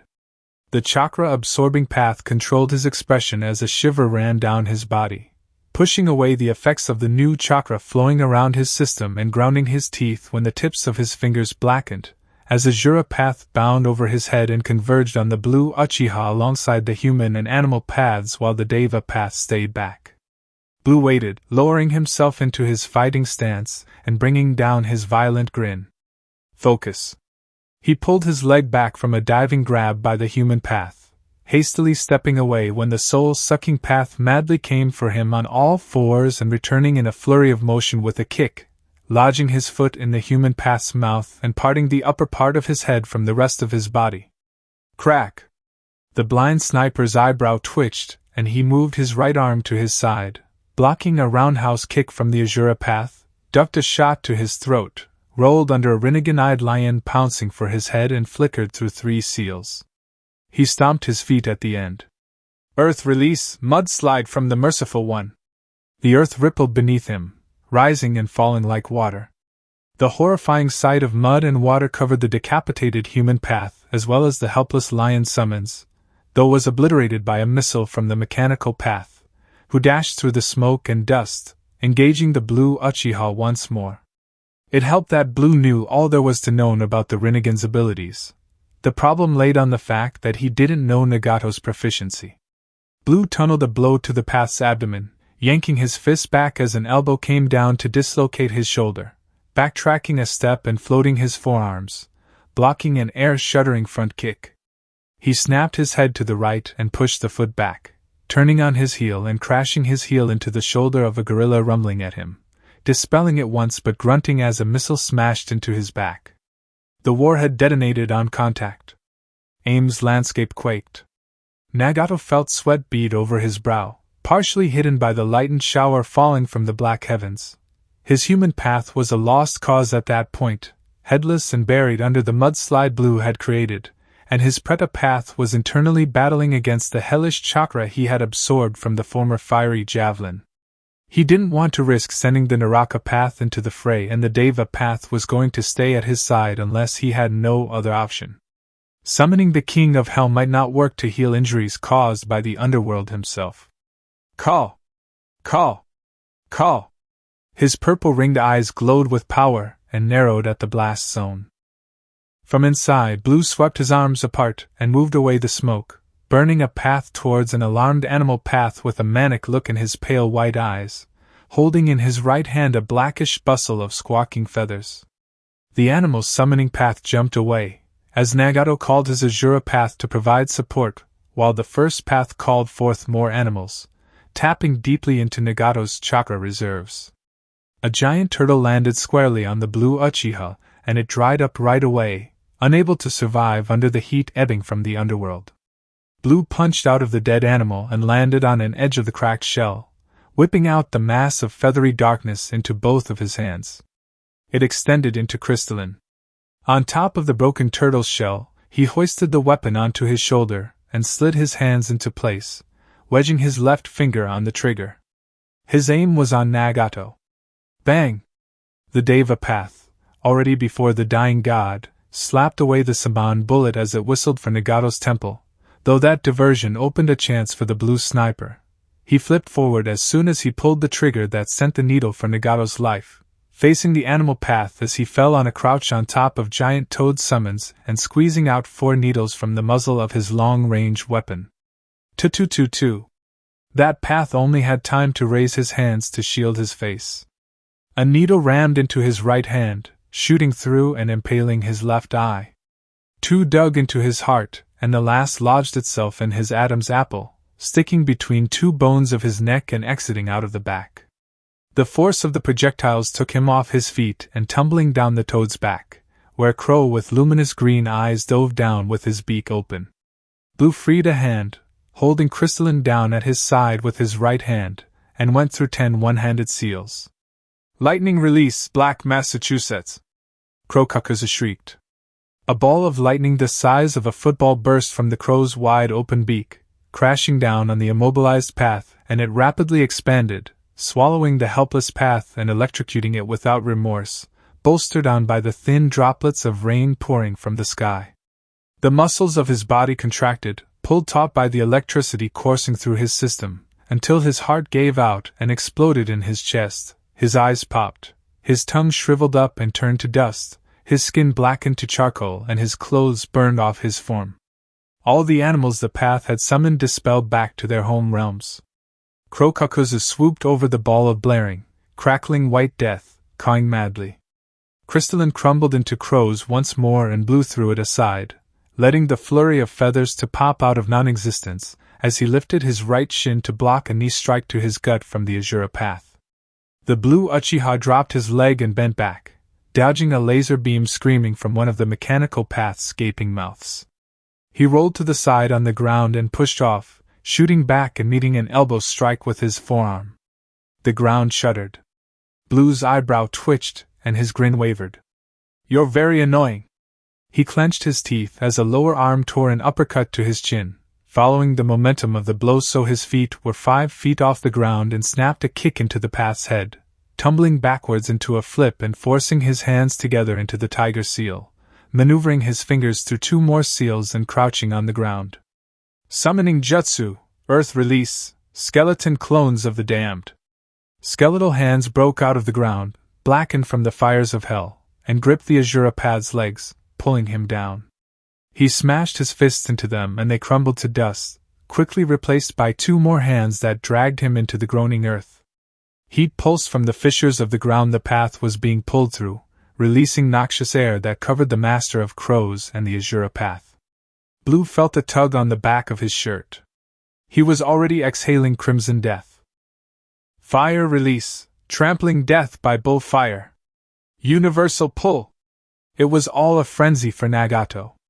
The undead sniper's mind worked faster than the dying god could guard against, and this was to be expected from a genius that had propelled Konoha into winning the Third War, and he took into account the ability boost Blue had undergone because of his return from the dead, but this was staggering. The mountainous flames rolling from Blue's mouth took the form of a herd of crazed bulls, trampling the 4-armed path in their wild charge and goring him alive with their thrashing horns, happening as he was aggressively heaved back by the Rinnegan Jutsu. Blue snapped his jaw shut, and the back of his neck met the Deva Path's awaiting hand, shortly jarred by the speed at which he had been wrenched from his former position. The gravity-controlling path flexed its muscles and slammed Blue down onto the ground, face first, though as soon as Blue's nose met the earth his form scattered into a murder of crows, regathering at its back. Nagato's front. Deva Path's head whirled around, only to come face to muzzle with crystalline. Bang! Yahiko's head blew open. The combination of using weighted seals, concussive air due to the building air pressure used to propel the needles, and simply utilizing a weapon capable to dropping a target from as far as 700 kilometers away felled the gravity-manipulating path like a tree. Being able to see through the different eyes of his paths didn't correlate with his response time against that of the blue sniper. Naruto breathed out and tipped his head back, regaining composure as he held crystalline in a loose grip with his left hand. He closed his unseeing eyes and sighed quietly, grateful for the light shower washing down his face. "You know," he said, commanding his deathly summons to take away his long-range weapon. He glanced over his shoulder and slipped a hand into his pocket, motioning to the chaos before him. "I kinda thought all this would convince you to take me seriously." Most of Hidden Rain was now a pile of fallen buildings, warped metal and shattered lives, burning in the newfound sullen silence under the rain, popping every once in a while with a low explosion of a gas line going off or a building a fair distance away succumbing to the tremors of the earth. "I roughed up some of your people, leveled a good portion of your village and beat all 6 of your paths." He said this and turned around, stepping up to the dying god as the redhead glowered hatefully at him. The two men stood at about the same height, give or take a few centimeters for Nagato. Blue raised an eyebrow and tilted his head to the side, squinting, peering through those eyes that couldn't see into the pulsating orbs rippling with subdued power. In the background, Nagato's Preta path finally keeled over, unable to control the toxic chakra bellowing through his chakra network. "See?" The black scales running down his eyes rippled from the sputtering flames and his yellow, feathery hair matted down, soaked through with chakra rain. His voice wasn't so dark as before. "Look where hiding got you." To punctuate his point, another small blast went off in the distance. "Did you want me to kill you that badly, Nagato?" The dying god's forehead creased. "My mind is gone. Then what's left?" Nagato was silent for a while, struggling to conjure past memories that long vacated his diseased brain. Forgetful remorse. He searched for another way to describe the barren emptiness that were once his memories. "I wrote in my journal, years ago, to support Namikaze whenever he comes." The black rods in his back fell out on their own, clattering noisily on the ground. His hands closed into fists, knuckles popping audibly at the surge of chakra rushing around his body, formerly suppressed by the chakra rods so that he could at least slow down the effects of his sickness. His purple-ringed eyes hummed and he gnashed his teeth, all while Blue calmly stood there, cocking his head to the other side. "Is this what is happening to me, Blue Uchiha?" Bits and pieces of memories fluttered away, out of his grasp every second of every minute, and the words his journal past Nagato had written was that the second the chakra rods implanted in his back came off, the sickness caused by his Rinnegan would accelerate. Only when he was before the Blue Uchiha, gearing for war, was he to release his limiters. The disease of his heart, the one dragging his brain into the realms of nothingness, for once didn't hinder him.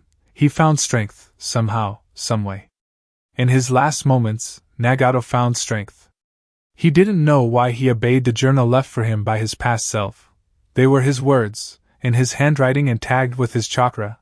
They were bound to hold some significance. Right. His brow twitched as the memory of his journal fled recollection.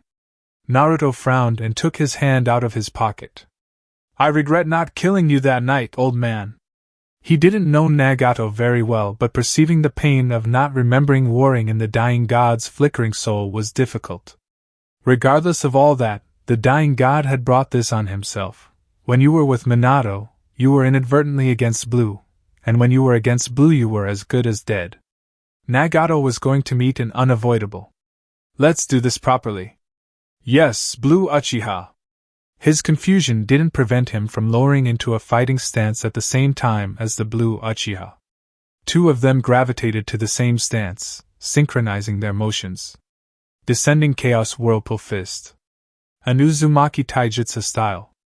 They pushed forward, blinking out of sight as soon as their feet left the ground. Amid the wreckage of Amigakure, the two men fought. Elder God Hotel and Casino. Zayuki Town.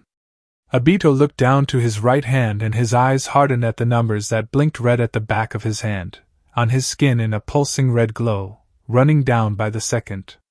10 hours 45 minutes and 54 seconds. A word Blue emphasized rang through his head like death's bell. Consequences. What would happen to him if he didn't get Kakashi's head to Konoha in time? It was already hard enough tracking him down within Zayuki, narrowing the copy ninja's location to a penthouse at the top of the hotel, receiving treatment alongside Yamato Tenzo from severe wounds he sustained during his fight with Yugao Yuzuki. Word for word, the low-level iron yakuza he tortured some 5 minutes ago poured that information from his mouth like a broken faucet. He stepped through the automated doors of the hotel/casino and glanced at the timer at the back of his hand again, grim-faced at its reddish glow. His heart pounded, banging violently against his ribcage, and his head swam, blurring the corners of his vision. Obito heard the unmistakable sound of birds flapping, passing above his head. He snapped his neck up, staggering to the side and ducking a little in fear at what illusion he would see flying beneath the ceiling, gritting his teeth and swallowing thickly as crows beat their wings and settled on slot machines. No one was the wiser. Except Obito. His steps faltered and he bumped into someone.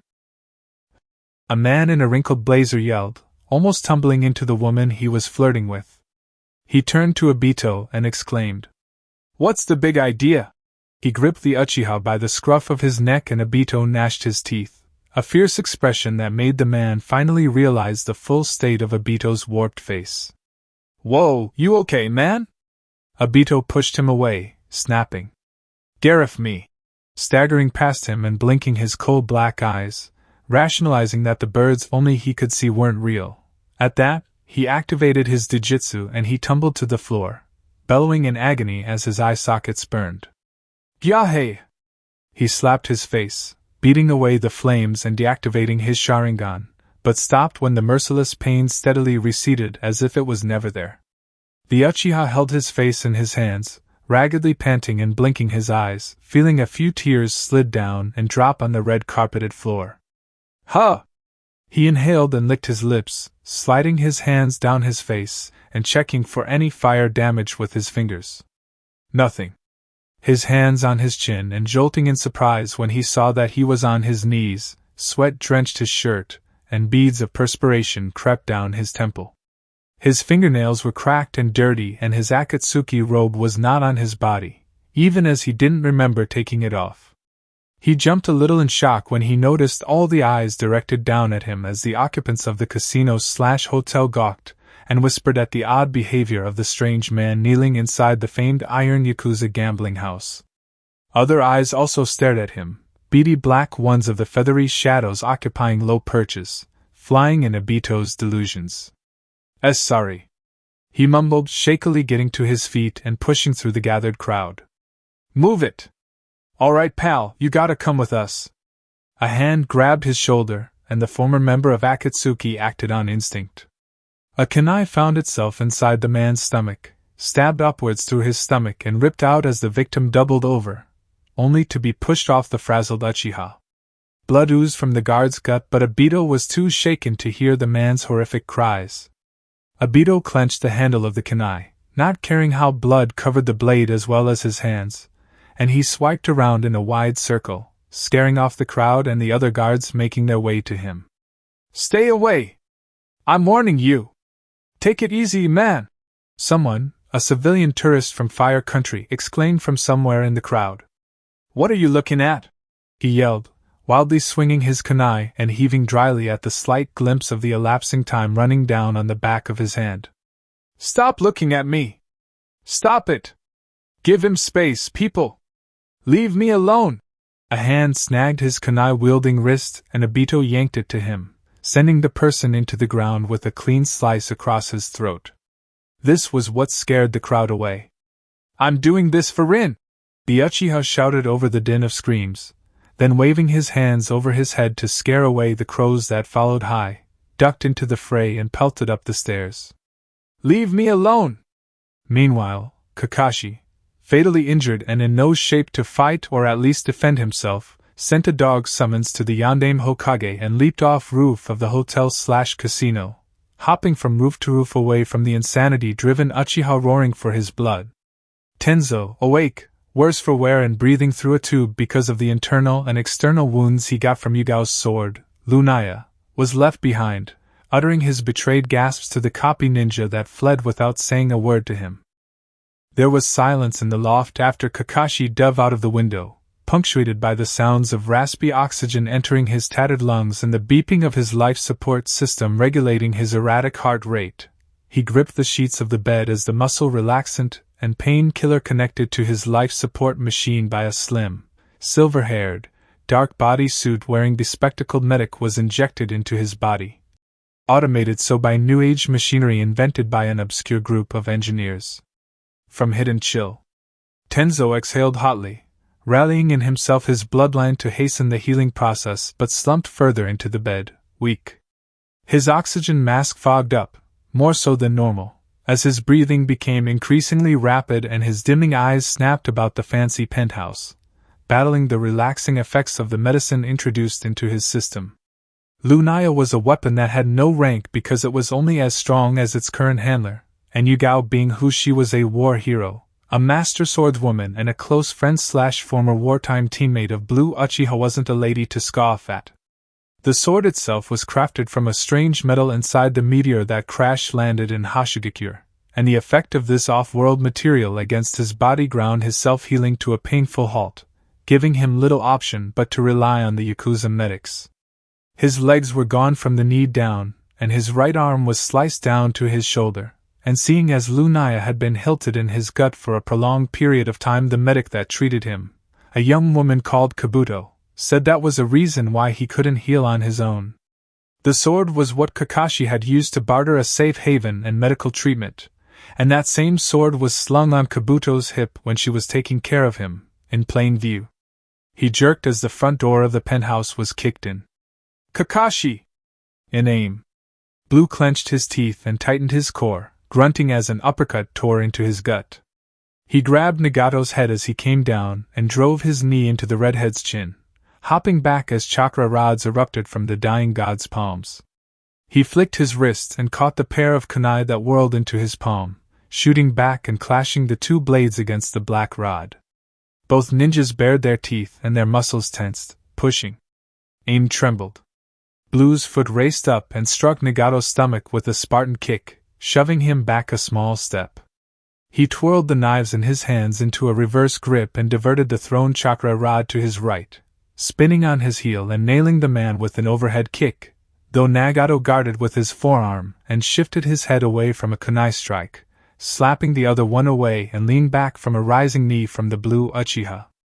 Naruto transitioned the jumping knee strike into a flurry of bicycle kicks, driving Nagato back with the blurring strikes as the redhead covered his face with his hands, until Naruto landed back on the ground again and lowered down from a straight punch to his chin, planting two strikes in Nagato's diaphragm, driving air from the dying god's lungs and getting his legs swept out from under him.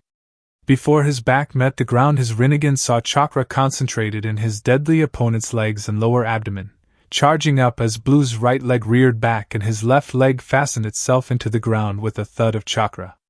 Blue's foot met the side of Nagato's head, and the dying god blasted away in an explosion of light.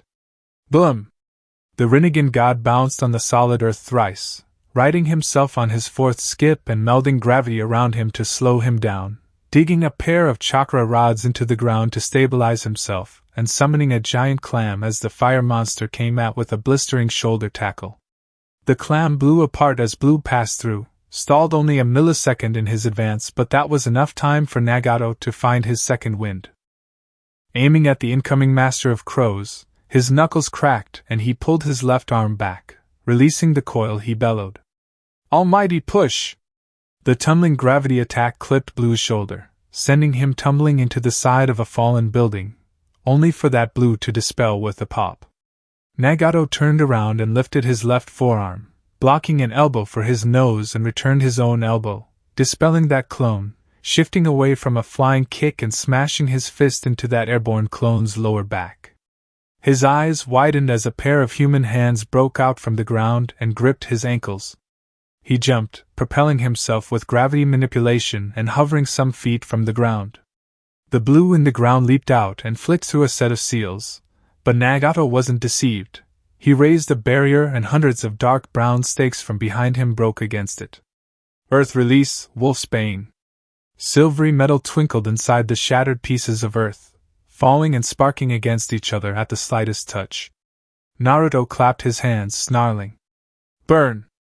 The stakes ignited and the flames were deep blue, blocking Naruto from view in the overbearing wall of fire. Knowing better than to absorb the chakra inside the fire, the dying god merged his Deva and Preta path using his outer path and formed a translucent barrier of gravity and chakra to push the fire back to its sender, grunting with a frown when Naruto was no longer there. He turned around in a full circle and searched the battlefield with his eyes, stretching his senses to their limit. He then caught a samban soaring on its own to his neck and dropped it when he correctly deduced that it contained corrosive poison. Blue switched with the needle and the punch already found itself in the dying god's chest, breaking through the quickly fashioned chakra barrier with brute force alone. The fist connected and Nagato saw fire. He rapidly blinked his powerful ringed eyes and thrust out his chest before Naruto could follow through with the punch and take him into the ground, cracking a savage uppercut into Blue's chin, swiping aside the fist in his chest and continuing the motion with a haymaker that whispered past Blue's mouth. The Blue Uchiha dug his knee into the other man's side, retrieved his leg but stumbled to the side as a right hook met its mark on his face. Blue spat out blood and wiped his cracked upper lip with the back of his hand, while Nagato nursed his throbbing side from the previous knee strike, huffing unevenly. The Rinnegan holder exhaled.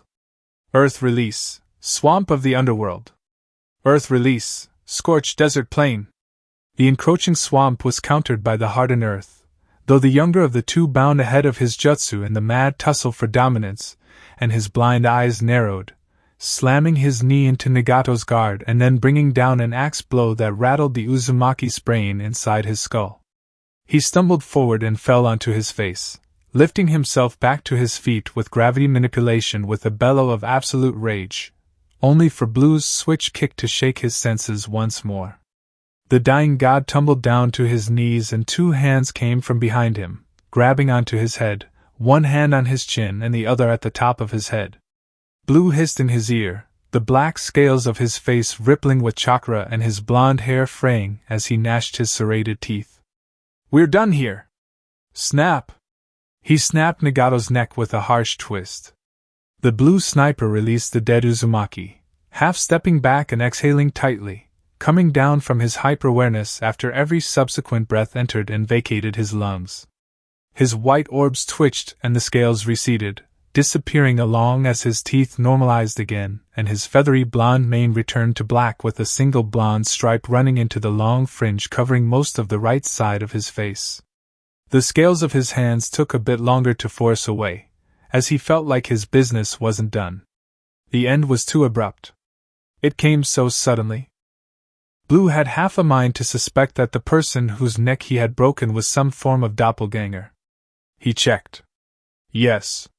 This was Nagato. He focused on the crunching steps of Nagato as the dead Amikage went down the perilous staircase of the abyss to the tune of tormented wails and hellish laughter, instead of directly toppling to hell. Blue wondered if his dead opponent's heart gave out before his body could comprehend and follow suit. The Blue Uchiha frowned. He couldn't know that for sure unless he was the one that induced the heart attack via drugs. He then pursed his lips and shrugged.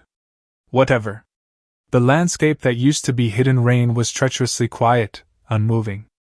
The shinobi that had witnessed him twist their kage's head trembled in their perches, fixed in place and unable to move due to morbid shock. Blue hovered over Nagato's corpse and tilted his head to them, daring them to find the courage to attack him. They didn't. They turned away to the remaining bomb shelters and underground bunkers, to the survivors of the once legendary village and the crippled masses left in the wake of the battle their Amikage had brought upon them and the destruction Blue provided for them without fail. Good. Your people are smarter than before. Blue muttered, more to the soul traversing down the stairs in his being than to himself. I wasn't sure if I should just burn it all to the ground, you know. Nagato was unable to reply, not by his choice either. Blue's hands came up and his shoulders lifted, dropping a moment later in another shrug. I'll be needing your head though. He pulled out a tanto from a storage seal on his inner wrist, lifting the bladed weapon up and taking aim for the corpse's neck. Don't mind me. He lopped off the Rinnegan god's head and picked it up by his thin, weak red hair. Blood dripped from the headless dead body. Nagato's half-lidded eyes drooped, and his jaw became slack. Nice. He cleaned the blade on the back of Nagato's black pants, the only article of clothing the corpse was wearing, and stashed it back in the seal, studying the Rinnegan-possessing head and stroking his chin thoughtfully. I don't want your eyes. I'll be getting mine soon enough. He was going to use the dead god's Dujitsu to heal Yugao. After that, his mother could do whatever she wanted with it, as long as she didn't implant them into herself. They still carried the same poison that was killing Nagato. Not bothering with sealing up the head, he held it in his tight grip and ambled his way out of aim, planning his next step from there. It rained no more in aim, and it never would again. Some minutes later. The Hokage's office. Konoha. Minato sat hummed and reclined in his chair, closing his eyes in reflection at the news he received from Kakashi through one of his dog's summons. The copy ninja had gone dark. Obito found his hiding place behind the iron Yakuza ranks and was actively coming for his head. The message itself was rushed and an almost unreadable drabble of scribble and strokes.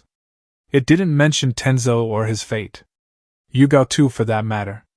He had seen the meteor leave Earth's atmosphere though, and it had Yugao's sword, Lunaya, written all over it. Aim was silent, though common sense told him that disaster was roaring within the village. The chakra rain falling at the borders of hidden rain muffled every and all sounds coming from the village, and the only reason he didn't press into the rainy village was because of the oddly one-sided deal struck with the dying god. I will lend help you as long as you stay away from aim. Everything was going to hell. The assets he still managed to own had permanently lost value, seeing as someone had spread the rumor that the fire that burned down one of his estates was due to a curse, and that anyone associated with him would burn as well. He lost ownership of many other assets. Hidden caches were raided and emptied by Kami knows who, and his business partners weren't answering his calls. He needed to calm down. Collect his thoughts. Minato refused to let Blue frazzle him. Even though the Blue Uchiha was very well under his skin. He groaned and ran a hand through his hair, dragging his hand down his face and settling it on the head bobbing rhythmically on his lap, wordlessly coaxing her to take more of his length. Minato picked up a picture of Kushina from his desk and his gaze softened, running a gentle thumb over the redhead's sunny grin. You still love me, Kushina, I know it. His brow creased and he grit his teeth. Amen, almost. His secretary leaned back, wrapping her hand around his length and tugging up and down, working him closer and closer to the end. She lapped at the bulbous tip and squeaked as he threaded his fingers through her hair, shoving it into his lap with finality, and clenching his eyes shut. Kushina! The lady beneath his desk scrambled out, wiping her mouth with the crook of her elbow and smoothing down her creased pencil skirt. She looked at him, doe-eyed and expectant, but he gestured to the door. Get out! Yes, sir! He ignored her disappointment, and arranged himself into his pants as she trotted out, closing the door after herself. Now that he was somewhat relaxed, he could think of the mess that had happened in his village some time ago. Kushina had given a statement to the ANBU about the masked man that had ambushed her, doggedly sticking to her stories and trusting her senses, no matter how hard the Black Ops tried to claim the person that attacked her was an admirer of Blue Uchiha. Then there was the Kiri missing ninja that infiltrated the Forest of Death and gave his shinobi the runaround, vanishing minutes later. Enko told him that Itachi had been requesting entry moments before Nuabari aimlessly went about the forest. She knew something. He knew she knew something. Nothing was going according to plan. His eyes flicked to a corner of his office, and he stared at a pair of yellow eyes beaming back at him. Minato contemplated what to say, finally deciding to state a fact both were aware of. You were with Nagato when I met him. Why, yes. What do you want? Zetsu's head surfaced, speaking in subdued tones. Tooff or youyou to give you power. Minato shortly drummed his fingers on his desk. His lips turned down, and his eyes narrowed, cautious of the offer. The plant creature emerged more from the wooden floor of the office, clothed in their Akatsuki robes, and that being the thing covering all of their body except for the large Venus flytrap craned open around their head. They continued. Urified ing a lo sing batt lay gainst him. They made sure to punctuate the last word with a scathing spit, leaving no room for who they were referring to. Iri the ans we are to ll your problems, min auto and amikaze. I'm all out of options, creature dash. One ha so pindi bifo ryu. They pulled back the sleeve of their right arm and their hand expanded, flattening. In their other hand, as they slowly approached, was a silver quill with a sharp tip. They stopped at the front of the desk, presenting their hands to the yondaime and saying, All you have eto do is sign your nami in blood. Zetsu was the physical manifestation of Kagaya's will and thus an extension of the koi fish summons, of which the true summoning scroll was the Lady in the Moon. The rabbit goddess was the embodiment of life and light, while Blue was the antithesis. In every sense of the word, they were on either sides of the spectrum of universal existence. Minato's mindscape. Tumultuous wind barreled through the yondaime's subconscious, mirroring the disarray of his current mood. The once merrily blue sky was a sludge brown and the grass was frigid brittle. A quiet smile graced Kagaya's features as she neared the cage at the top of the hill, delicately touching her fingers on the bars of the cell as soon as she reached. The thin on her temple opened, showing a crimson red eye with concentric ripple patterns and nine tomo. Kagaya's Rinna Sharingan. The godly eye hummed, bending the bars from under her touch until they snapped inwards. The man on the other side was already on his feet, crossing his powerful arms and expressionlessly perceiving the graceful woman's nearing him. The chains attached to his body, limiting his movements, crackled and popped at the staggering increase of temperature inside the cage. Kagaya pouted, pausing, before a fresh smile tugged at the corners of her lips as she marched on ahead, weathering the hellish storm brought about by the impassive half-soul. She lifted her right hand and swished it left and right, doing so with regal grace. With each sweeping gesture the chains tightening on the soul's form popped and fell to the floor with rattling clanks, until all of Soul Blue's restraints were gone. The rabbit goddess stopped at his front and craned her neck back, meeting the paleness of his eyes with her translucent Byakugan orbs. A quick smile revitalized her expression and the heavens of Minato's mindscape opened gloriously, shining iridescent light down on the desolate area. A halo of light circled over her head and her Rinna Sharingan spun with steady progression. She placed a dainty hand on his chest, flushing a little and puffing out her cheeks at his lack of response. Do you know who I am? I have a wild guess, was his delayed reply. At that moment, he was only half of Blue's soul, the part that was majorly human seeing as it hadn't been embraced by death the second time like the half-soul currently residing in the Blue Uchiha's physical body. So he knew that there was no point putting up a fuss against the goddess. Even if she was a mere mental projection of the real Otsutsuki, and a product of Zetsu being Kagaya's will, he knew his limits. He didn't twitch as she ran her index and middle finger down the hypnotic black scales under his eyes, rejoining at his lip and lingering there with a sly smirk. This is only temporary, she stated cryptically, sliding her hand down his abdomen and biting her bottom lip. Until you lose all your earthly connections. He didn't say anything, unfazed by the princess's brazen advances. Beings like us are destined for a shared eternity. However they chose to spend there forever was up to them, conquering galaxies or touring dimensions, it didn't matter. They had all of time without end to fall in love. The cage melted away and Blue crumbled along with it, seeping into the earth and merging with Minato, under the soothing wheedling of Kagaya's Dijitsu. White scales crawled down from under Minato's eyes and he slowly grinned, bearing a mouthful of saw-like teeth. Finally, by sunrise the next day, the incriminating compilation of videos of Minato Namikaze, Yondaime Hokage of Kanahigaku no Sato played for all eyes and all ears all over Fire Country. Word spread quickly. When his people rushed the Hokage's tower, demanding truthful answers and praying that the yellow flash would deny the contents of the compilation, they got nothing. Damage control seemed out of reach for those shinobi that stubbornly stuck to the innocence of the fourth Hokage.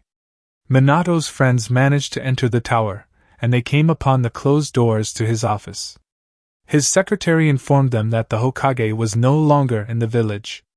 Kaguya ran a smooth hand through her silky soft white hair, and a whisper of a smile adorned her stunning face, brightening her expression and adding an otherworldly shine to the moon. She sang to herself, staring down at the Blue Uchiha as his blind eyes stared right back.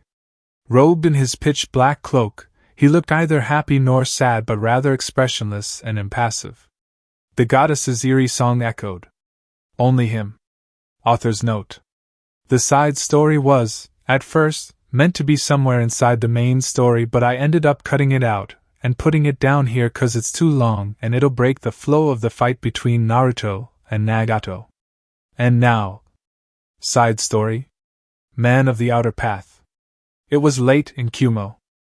Blue and Yugao arrived at their first station, escorted there by some other ninjas similarly posted to Lightning Village. Their commander had been with them, the one that was to replace the murdered platoon commander in Titan Village, 2 kilometers from Kumogakure. Their first mission was for Blue to provide overwatch for a team trooping into Kumo's borders and setting ablaze clothing factories, while Yugao watched her friend's back as he struck down Kumo aggressors that rose up to defend those valuable outposts. It was a success. Merriment and fanfare flew through the Konoha camp. Shinobi ate and drank to their fill at the staggering victory and unabashedly chorused their might to the nightly heavens, unafraid of any hidden watchers.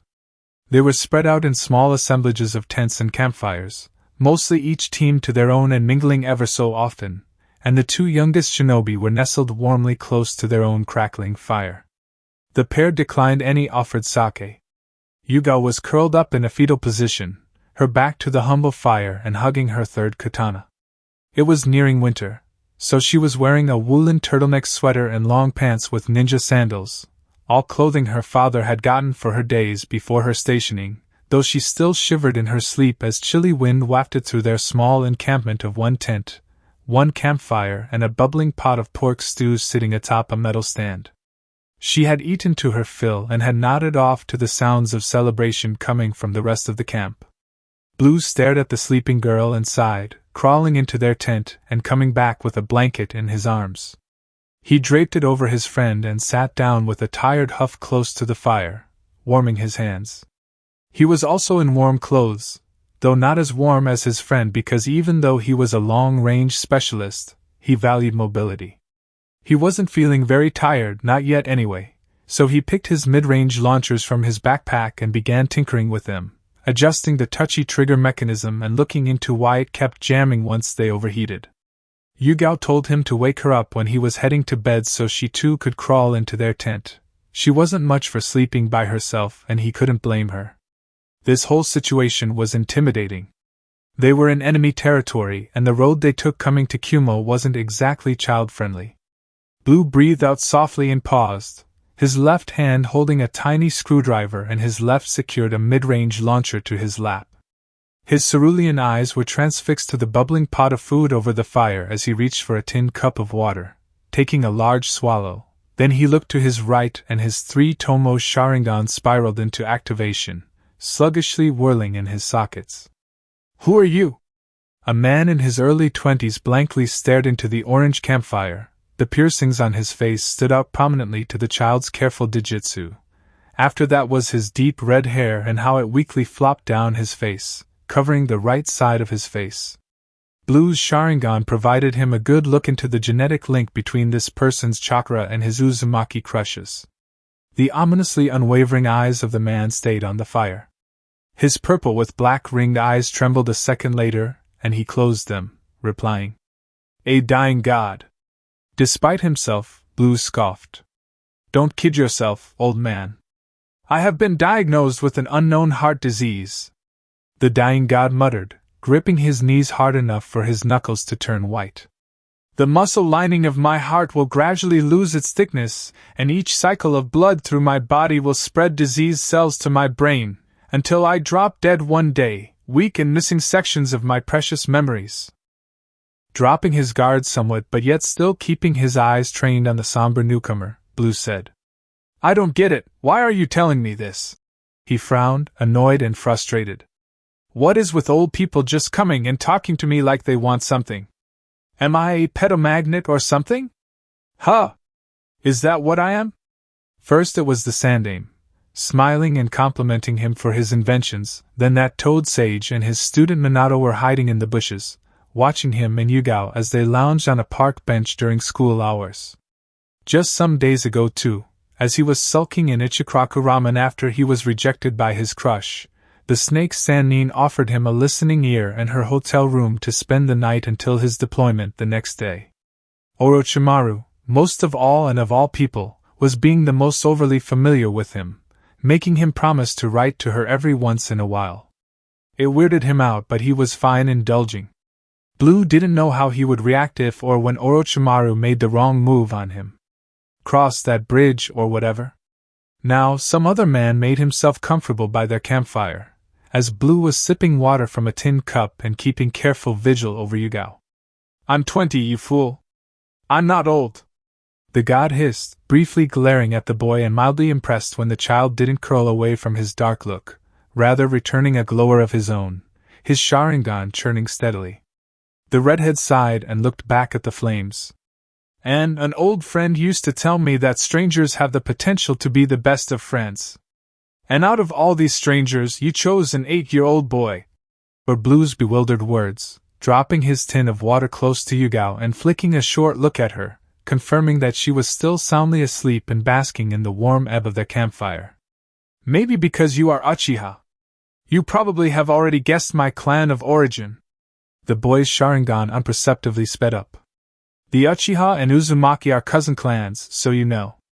Understandably, being told that by a man that hadn't even provided his name didn't reduce Blue's caution. The man put his hand under his chin, reflectively looking into the crackling fire. You are too young to be here. I was concerned. I thought these leaf rats took you in as a slave. Are you lying to me or to yourself? I'm not sure. Likely, both. He got himself more comfortable. In the future, I'm going to do something that will make you very angry. I'm going to have a hand in fatally endangering of 2 of your friends, and I want you to be the one to end my life. Careful, mister. Yugo's a girl. Ho. My mistake. Keeping back from glancing around the boy so he could use his Rinnegan to confirm the sleeping child's gender, he continued. There are forces not even I can detect that forcefully impose their will in order to redirect the flow of existence. Change the fate of the world, if you will. It could be my Uzumaki bloodline talking, but I want to die on my own terms, not according to that person's plan. He looked strongly at the boy, directly into Blue's Sharingan. The outer path provides me a certain extent of precognition, and it showed me that you will be the one to bring about the end of this reality. Looking at you now, speaking with you, I'm sure of it. My wish is to die before that happens. The dream of Akatsuki went with Yahiko, and now I've been cursed to shrivel up by my own heart. I'll cause the end of the world. In my vision, I saw darkness. A sunless, moonless world and a hellish, fire-breathing monster with a blue Sharingan looming over the planet. A shadowy bird sat on his left shoulder and a magnificent fish swam in the pools of his eyes. A chill ran up Blue's spine and goosebumps rippled over his arms. The prophecy of the outer path swept a swift hush over their small camp like wind coming down from the north.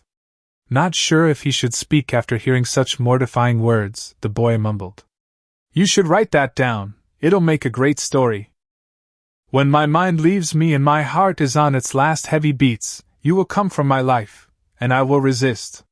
Rinnegan gotten from merging Senju and Uchiha genes were naturally tainted, poisoning the holder over time unless they had an equally natural bodily defense, for though the Rinnegan granted Nagato immense power so much so he could glimpse at flashes of the future using the outer path, his Uzumaki genes were not strong enough to handle the created Rinnegan.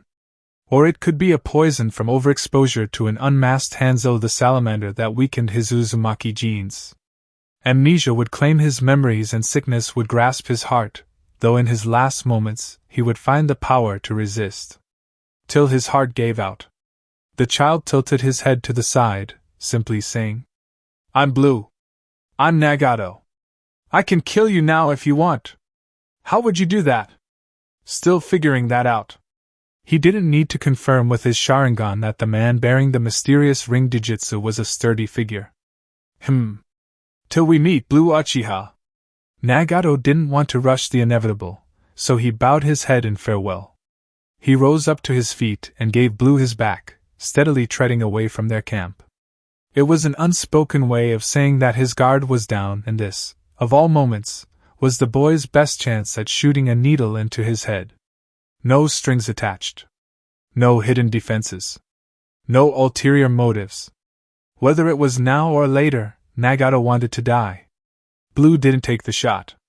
He scoffed, and craned his head down to the mid-range launcher on his lap, returning to his project and muttering under his breath, "Keep your delusions to yourself, old man. I've got enough worries." He couldn't help it, though. The man's prophecy replayed again in his head. "I saw darkness. A sunless, moonless world with a hellish, fire-breathing monster with a blue Sharingan looming over the earth. A shadowy bird sat on his left shoulder, and a magnificent fish swam in the pools of his whirling eyes." They did indeed meet again, and that battle was devastation in full display. Aim, or the burning, bleeding pile of rubble that was what remained of it, was never the same again. Blue had indeed come to kill him, in response to being provoked, yes, but all the same the prophecy was partially fulfilled. The part remaining concerned the end of all reality. And that will come to pass. Chapter 15. Is this a hallucination? A dream? A way her addled mind coped with losing her hands? She was seated on a bed of clouds by a lake, a cool body of peaceful pale blue water, hovering over a warring planet that was charred black and reddened by fire and blood. The sounds of hellish decimation did not reach the heavens, though, and if she had not glanced down she would not have noticed the destruction rocking the earth to tattered shambles. Her focus was on an 8-year-old boy, sitting cross-legged beside her, and tossing a fishing line far into the depths of the heavenly water. He held the grip of the rod in both of his hands and reflectively frowned at something only he noticed in the water. His milky white eyes flickered to her, making her gasp, and he smiled sadly at her shock, turning his gaze to the silently rippling lake. "I'm sorry, Kit. I put you in danger." Yugao licked her bottom lip and spoke, though the words were raspy and she coughed into her hands. She exclaimed when she realized she couldn't feel her hands as they came up to her mouth, only seeing bandaged swaddled mitts. She tried wiggling her fingers and her panic showed on her face. "Want my hands?" Her head snapped to him when she felt his fingers softly run over her cheek. "Naruto. It's okay." He breathed out coolly, sticking the fishing rod into the cloud they were on and shuffling close, pulling her temple to his chest in spite of her ragged hyperventilation. Her unfeeling mitt settled on the cloudy surface in either side of his thighs, fighting for control as the Blue Uchiha shushed her quietly. "Breathe, I'm here, Kit, I'm not going anywhere." Naruto, you're alive," she panted, weeping mixed tears of joy and anguish. "You're here, you're alive." Yugao was 8 again, there in the clouds with her best friend, and the Uchiha smiled serenely as he cradled her to a calm. The woman's brown eyes fluttered open, blinking at the time on the digital clock resting on the nightstand. 6:41 a.m. She flipped to her other side and saw that a man in dark clothes had his back to her, one hand in his pocket and the other holding something up at chest level, an object she couldn't see from her place on the bed. The rays of the rising sun spilled through the window, framing his form and illuminating the features she managed to catch. Midnight black hair with a blonde streak falling down from the center of his head to the front, relaxed shoulders that seemed solid yet malleable, and shinobi sandals that carried a few scuff marks on the heels, indicating recent use. She knew this form anywhere. NH.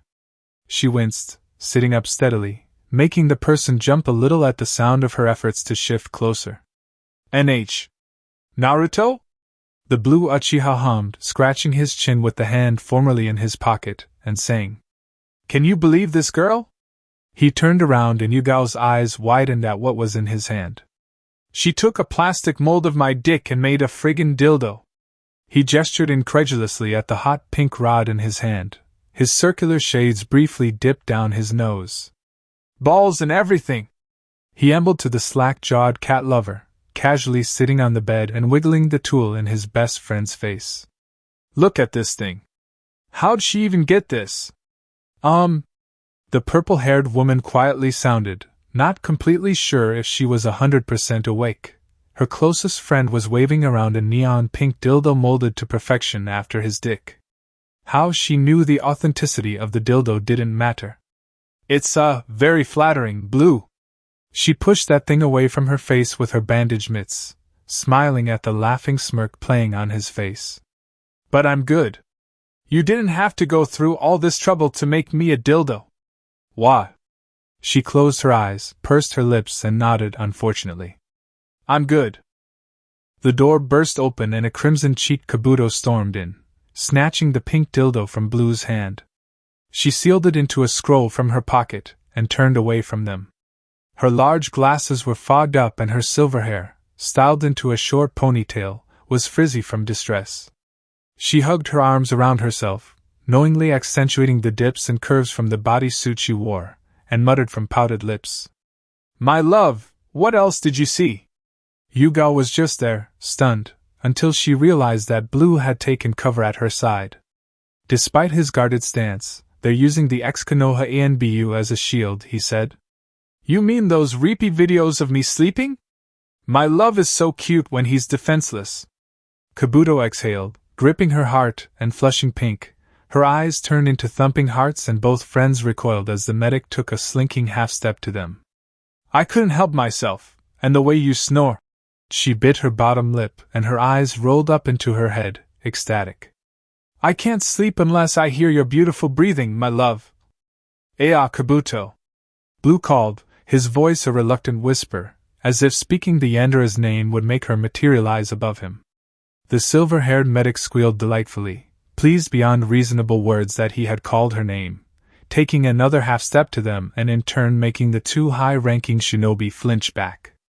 Who's that behind you? Uchiha. The bespectacled medic giggled cutely, hiding her lips behind her hands, daintily perching herself on the very edge of the bed, driving the startled duo to the further corner of the king-sized hotel bed. That's not going to work on me again, Naruto, my love. She lay down on her belly, setting her chin on her hands and smiling beauteously, even as the light of the sun made it difficult to see through her reflective glasses.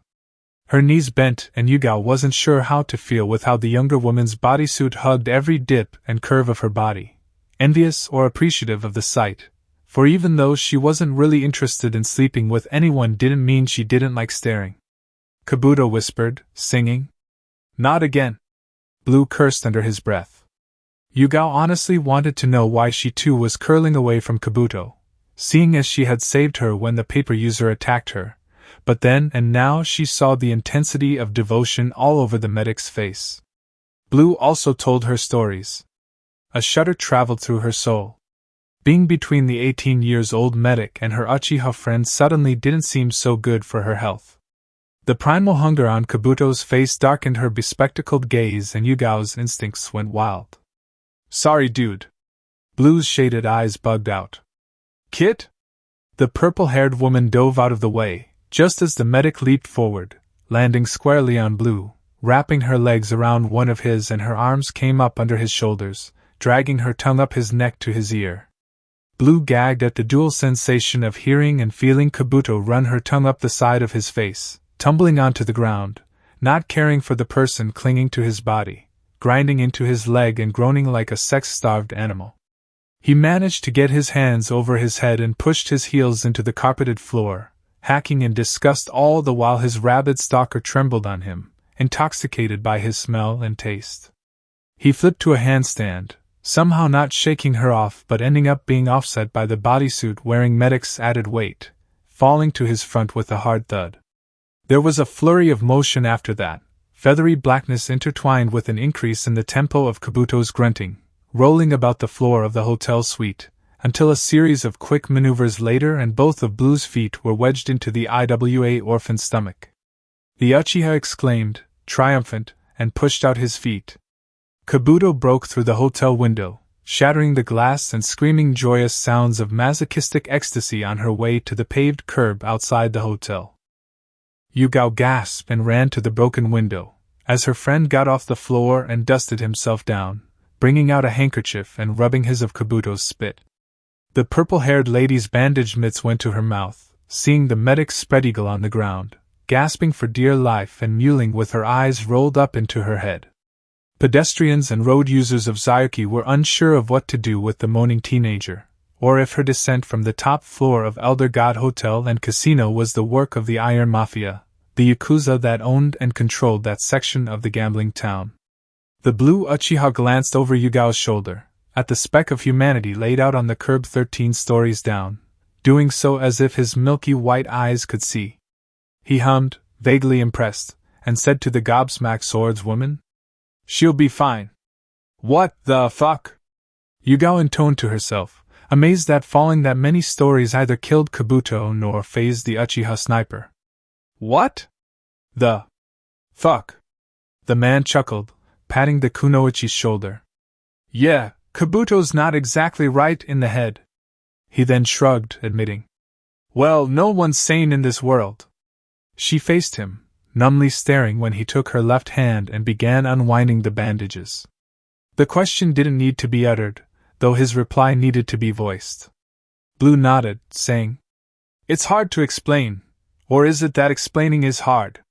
He sighed, gently bending her fingers inwards and stopping at her wince once her hands were curled into fists. Undoing the other hand of its bandages, he was glad to see feeling was gradually returning to both, given the chakra trickling into the pathways of her hands, flowing over and through the nerves. Blue held her hands in his, balled as shaky fists and unable to look up at her face, at her teary eyes filled with unwept sorrow, building and building from the day news came of his disappearance to this very moment. For even though he couldn't see, he could sense the spiral of mishmashed emotions blazing through her soul. "I hoped Minato was smart enough to leave you out of this. Naive of me, I know. My being away was meant to keep you, everyone, safe." The woman sniffed, and the Uchiha man lightly rubbed his thumbs on the back of her hands. "The first 3 years I was injured and I used that time to reteach myself how to walk and run, and fight. You had Orochimaru's snake summons." It was a factly spoken statement, a truth Blue confided only in her long ago, when they were teenagers. He didn't tell anyone else that secret. "Could have sent them to me. Let me know where you were, so I could come and get you. I was in Yuzushio." Surprise was for later, now Yugao was unsure of a rebuttal. "Still, I needed to figure out what I am. I'm sorry for the silence." He released her hands and took a step back.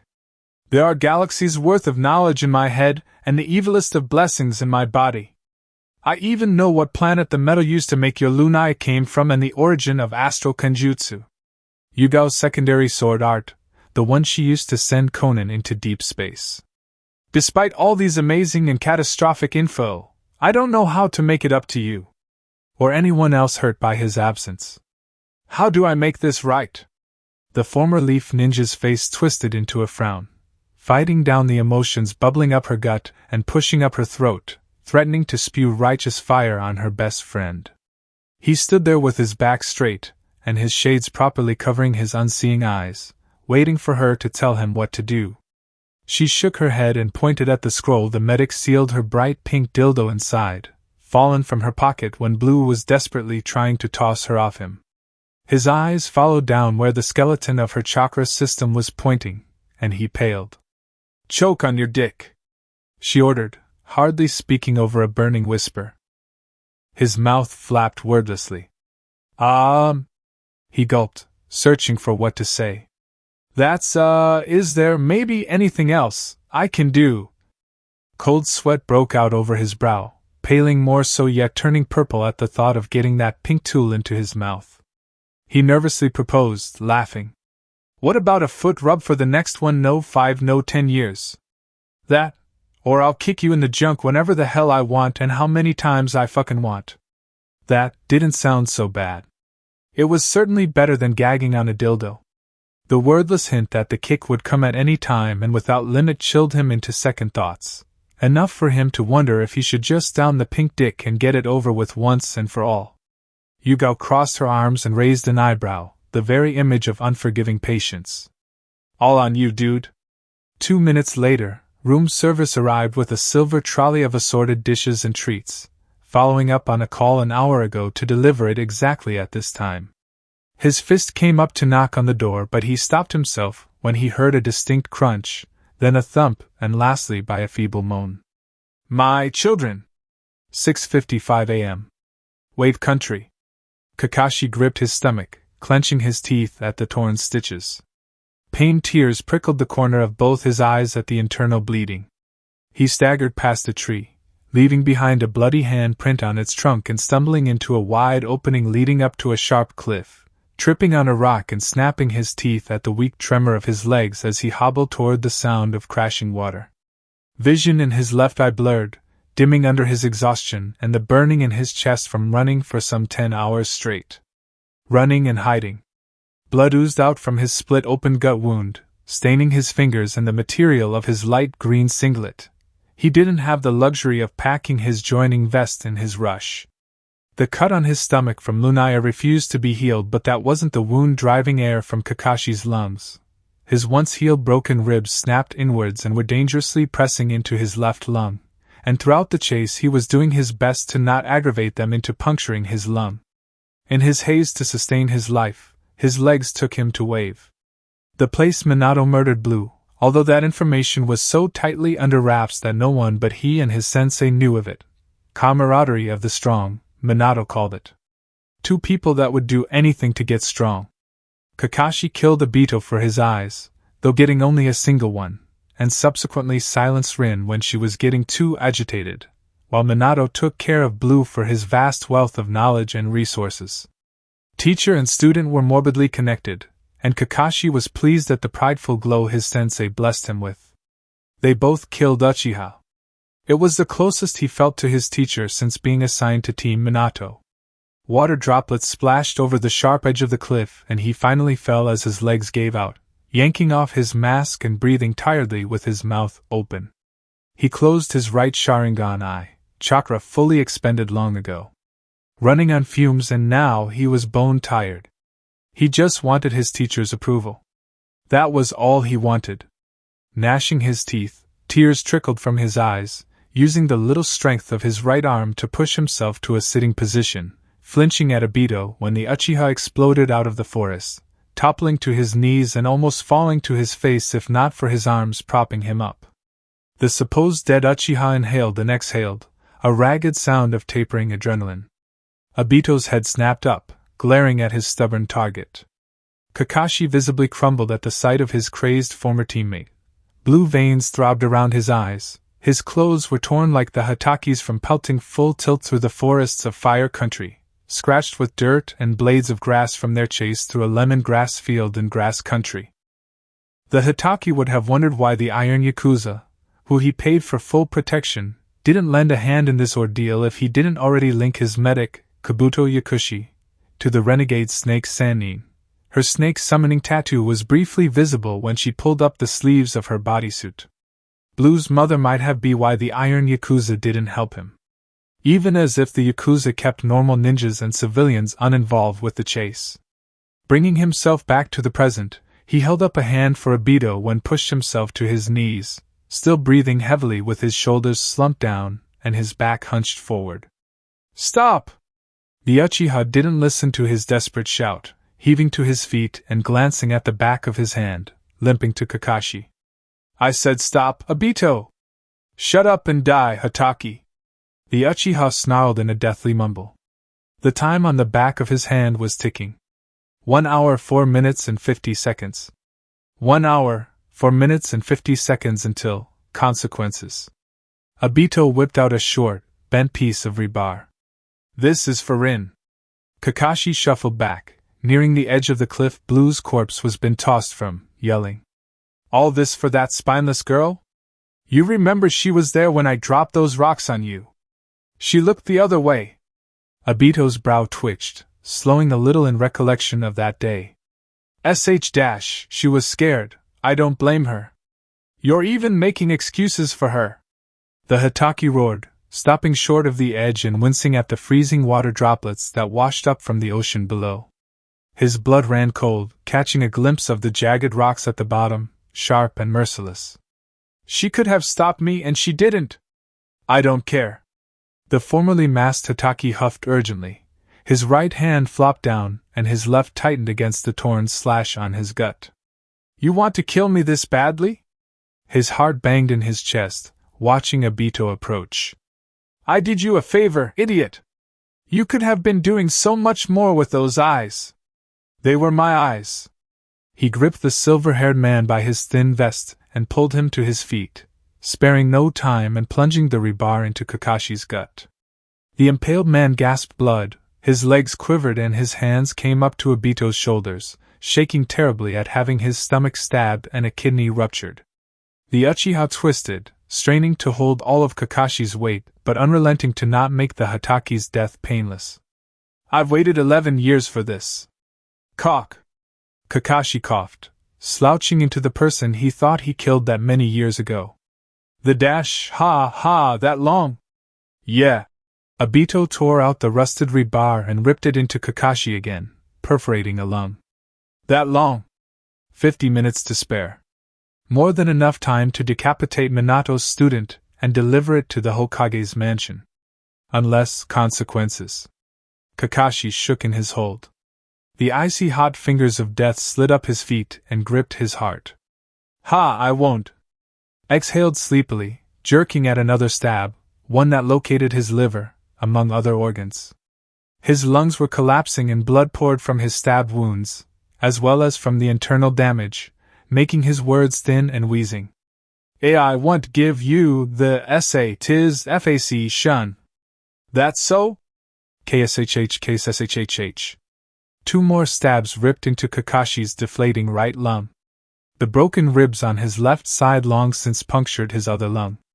Die already, Hataki? Warning.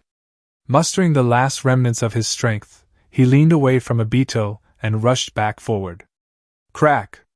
Kakashi's head but jarred Obito, and the Uchiha involuntarily released the dying Hataki. The infamous copy ninja fell off the cliff, plummeting several meters and snapping grotesquely on the sharp rocks beneath. Obito's soul sunk into despair. His hope for getting Rin back and living a peaceful life together washed away with the dead Konoha ninja's body. Blue's condition for bringing Rin Nohara back from the dead was to kill Kakashi Hataki. How it was done was up to him and take the body to Konoha. Consequences. Blue Uchiha advised him to read contracts thoroughly before signing, and now Obito had to reflect on the underworld's exact words. The important part of the deal wasn't Kakashi dying, unlike what Blue said. The important part was Obito killing him. Did the Blue Uchiha know that he didn't want the Hataki to die like this but by Obito's own hand? Was Blue aware of how exactly Kakashi died? Did he know this was going to happen? A solitary crow cawed in the distance, an answer to his mental question. The time at the back of his hand counted down, heating up as it neared its end. In that moment, Obito Uchiha listened to his first thoughts and jumped off the cliff. You can look now. 5:11 p.m. Training Ground 33. Konoha. Shursui Uchiha stretched, reaching high with his hands and bending forward to touch his toes. He righted again after that and opened his arms apart, swinging from side to side and rotating his hips. 30 seconds later, he joined his knees and elbows, touching his right elbow to his left knee and left elbow to right knee with each turn of his waist. Finally, he stood with his feet together and fell back into a crab, pushing himself into a handstand and fluidly getting his feet back under him. He scoffed at the wolf whistle that came from the other side of the training ground. Calm down, Izumi! He called back and the girl chuckled. The speedster lowered down to a ready stance, and without delay, blasted forward in a hard run, barreling in a blaze around the rocky training ground. He breathed tightly through his nose, passing by his best friends with each lap. This was an after-training exercise he did to hone his stamina and speed, giving some credibility for the nickname dubbed him in his academy days. Sure sway of the body flicker. He liked running and speed was a big part of his fighting style, so all the better.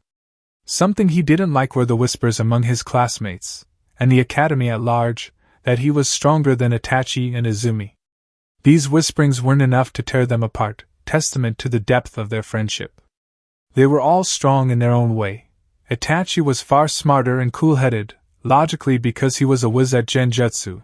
Izumi had raw physical strength on her side plus the adaptable reach of an extendable bow staff, and Shursui was a speedster that adapted the use of body flicker technique to his arsenal.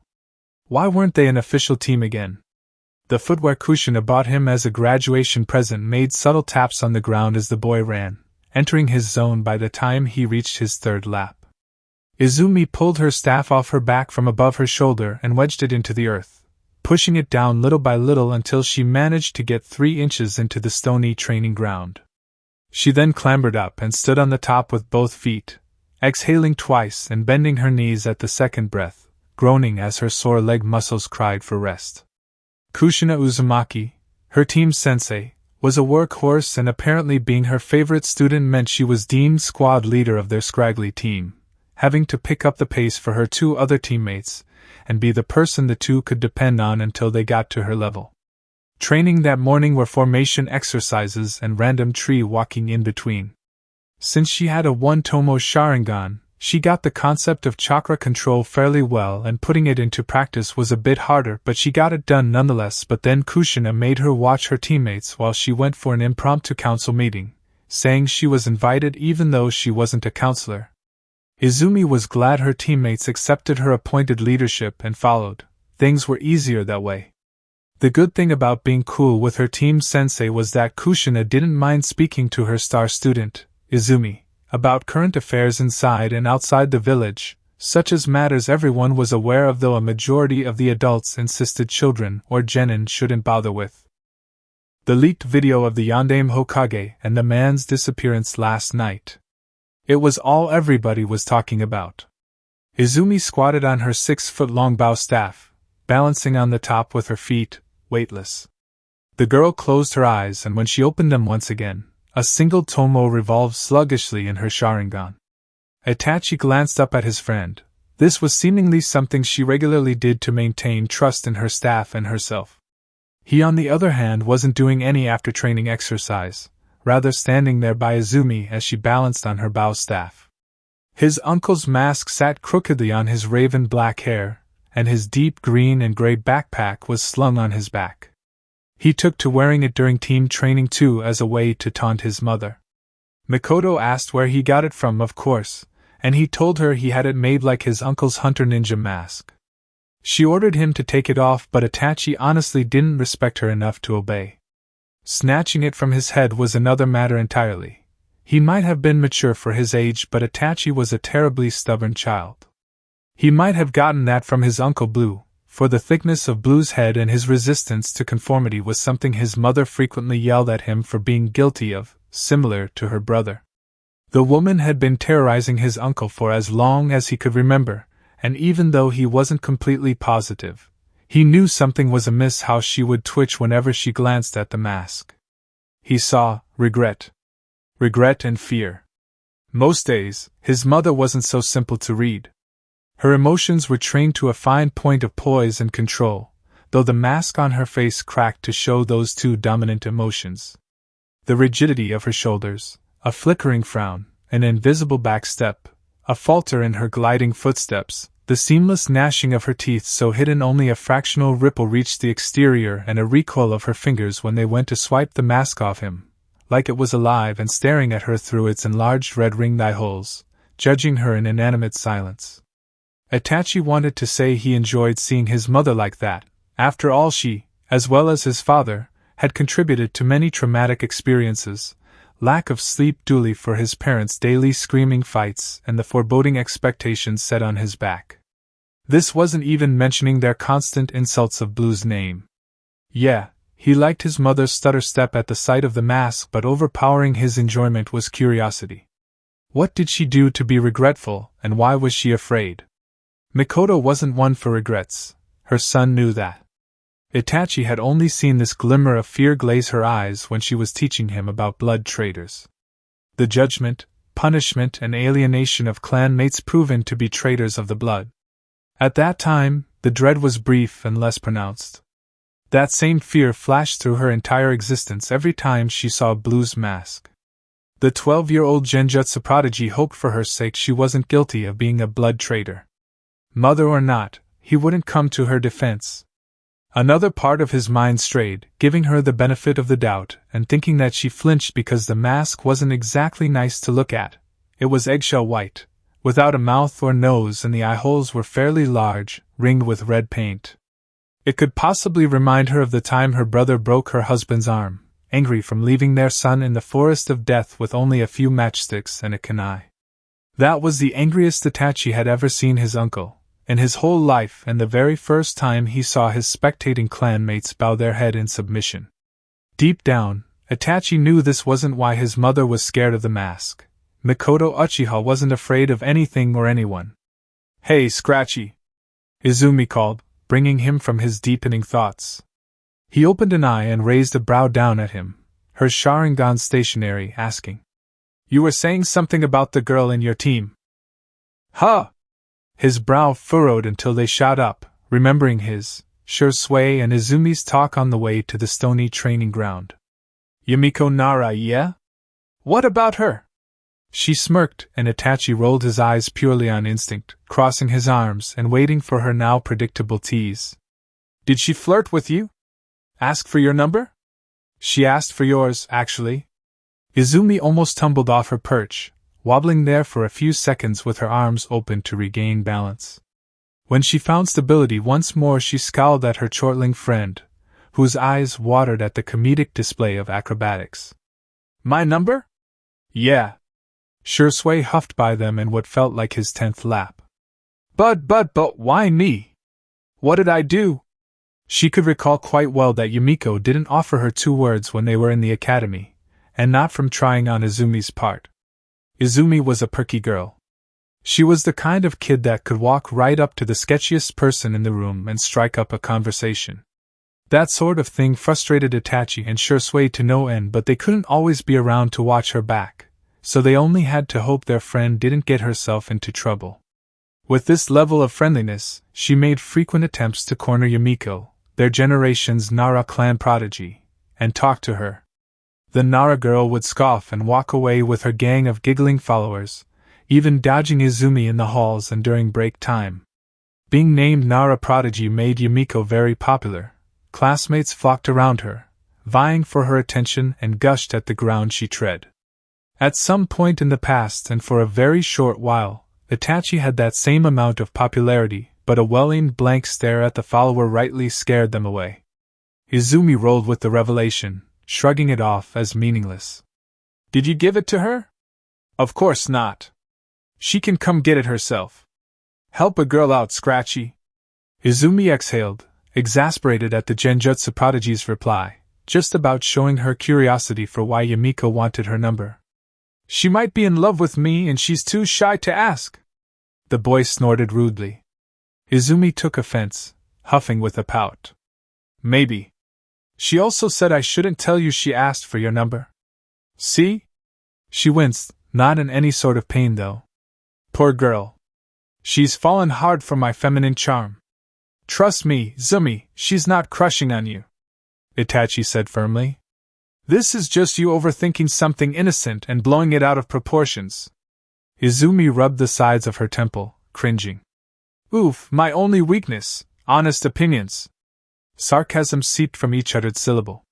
Her single Tomo Sharingan ground to a stop and she closed her eyes, deactivating her Jujutsu. Shursui whizzed by and she reopened her dark brown eyes, looking at her friend standing by her staff. "How much you wanna bet she's madly in love with me?" "I am not betting on your love life." "Come on, Scratchy. I've got nice odds." "No." Like that, she pestered him until the trio began making their way back to the clan compound. Shursui was masterfully blocking out Izumi's irksome pleas, and Itachi, cool, calm, level-headed Itachi was gradually losing his cool. "Dude, I'm telling you, 500 Ryu if she doesn't love me, plus I'll see if I can get Ichiraku to kiss you on the cheek." Ayam was a 14-year-old girl they were acquainted with from the Ichiraku ramen stand. Izumi lilted in her step, making up her mind and trying to convince Itachi likewise. She's pretty mature, I guess. No. Anko? Itachi shivered. No. Izumi snapped her fingers. Coulda sworn dash. Give it a rest already. He nodded his head in greeting to the gatekeepers of their clan compound, proceeding inwards. Habitually, their feet tracked to Blue's house. It didn't mean anything really, more to remind them of the blue-eyed Uchiha before they parted ways to their homes, Shui and Izumi going to theirs while Itachi went to Yugao and Kurenai's apartment outside the compound. The path into the Uchiha base would take them to a middle-class street of white picket fences, manicured lawns and identical, if not personally modified houses. The clan council and popular opinion even went around the clan head's power and renamed the street after Naruto, Blue Uchiha. Though this time, their way to Blue's house was noticeably weirder than normal, so much so Shui returned from the buzzing privacy of his mind and cautiously flicked his from person to person conversing out on the street nearest to the middle-class Uchiha street.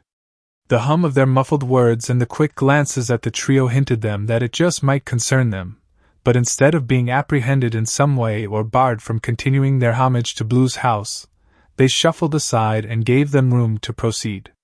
One woman, a curly-haired, black-eyed lady in a casual kimono and holding grocery bags, cast a quick look at the trio some feet behind and leaned into her friend, another lady in casual clothes but with a dark bob cut and dark eyes. Clan head and his wife aren't in.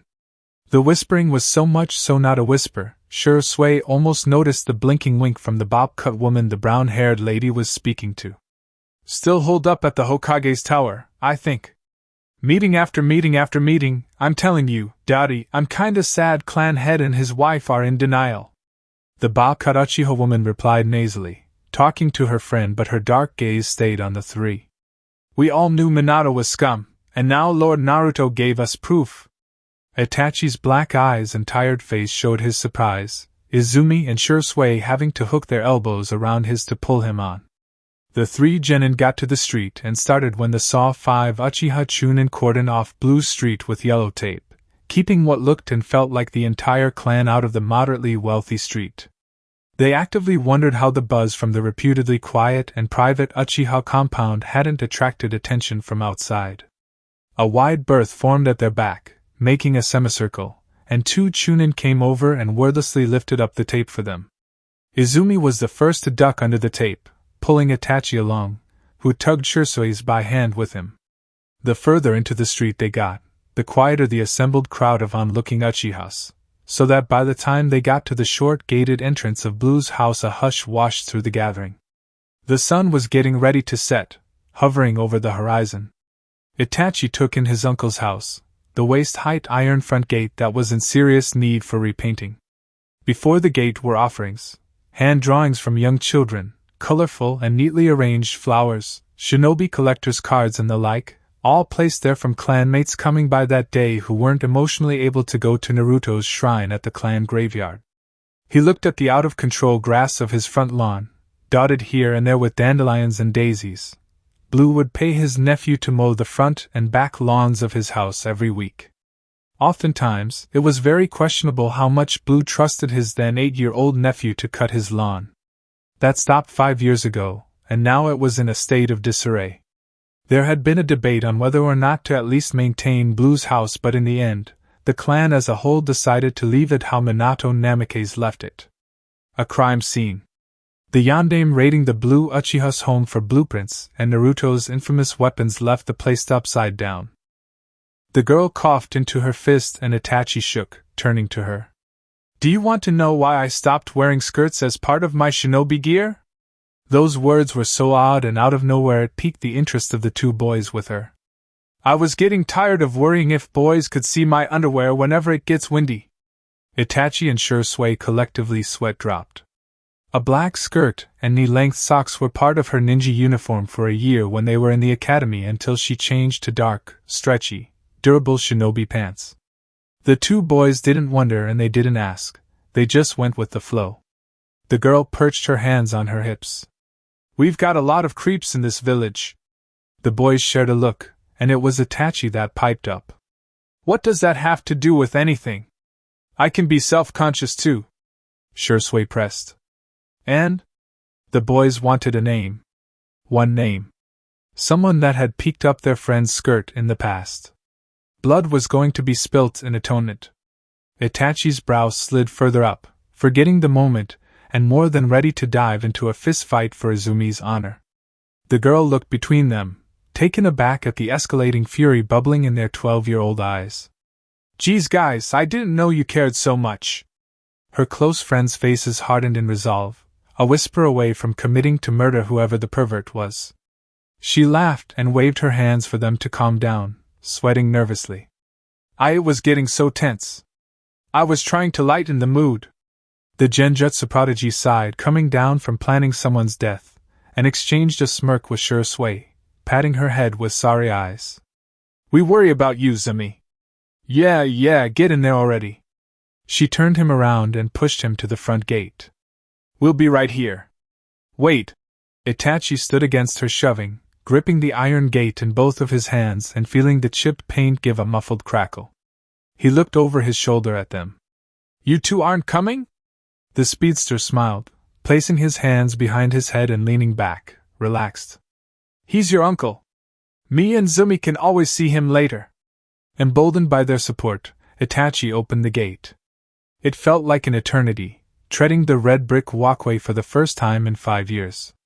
His heart banged in his chest. His chest tightened. He swallowed. His nerves were getting the better of him. This was nothing compared to finding out his uncle willed his everything to him. The yellow tape at the front door was torn down, and the door itself was barely hanging from the bottom hinge. The Hokage impatiently rammed down the door with his shoulder, not waiting for if the clan head or any neighbor had a spare key to the Blue Uchiha's home. It was ajar now. He swallowed again, placing his hands on the wooden front door and pushing.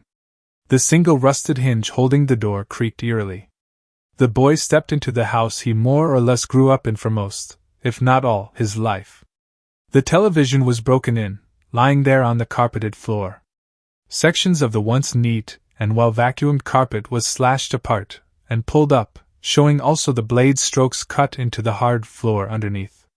The chairs were tossed back and the sofa was flipped upside down, with its underneath ripped open.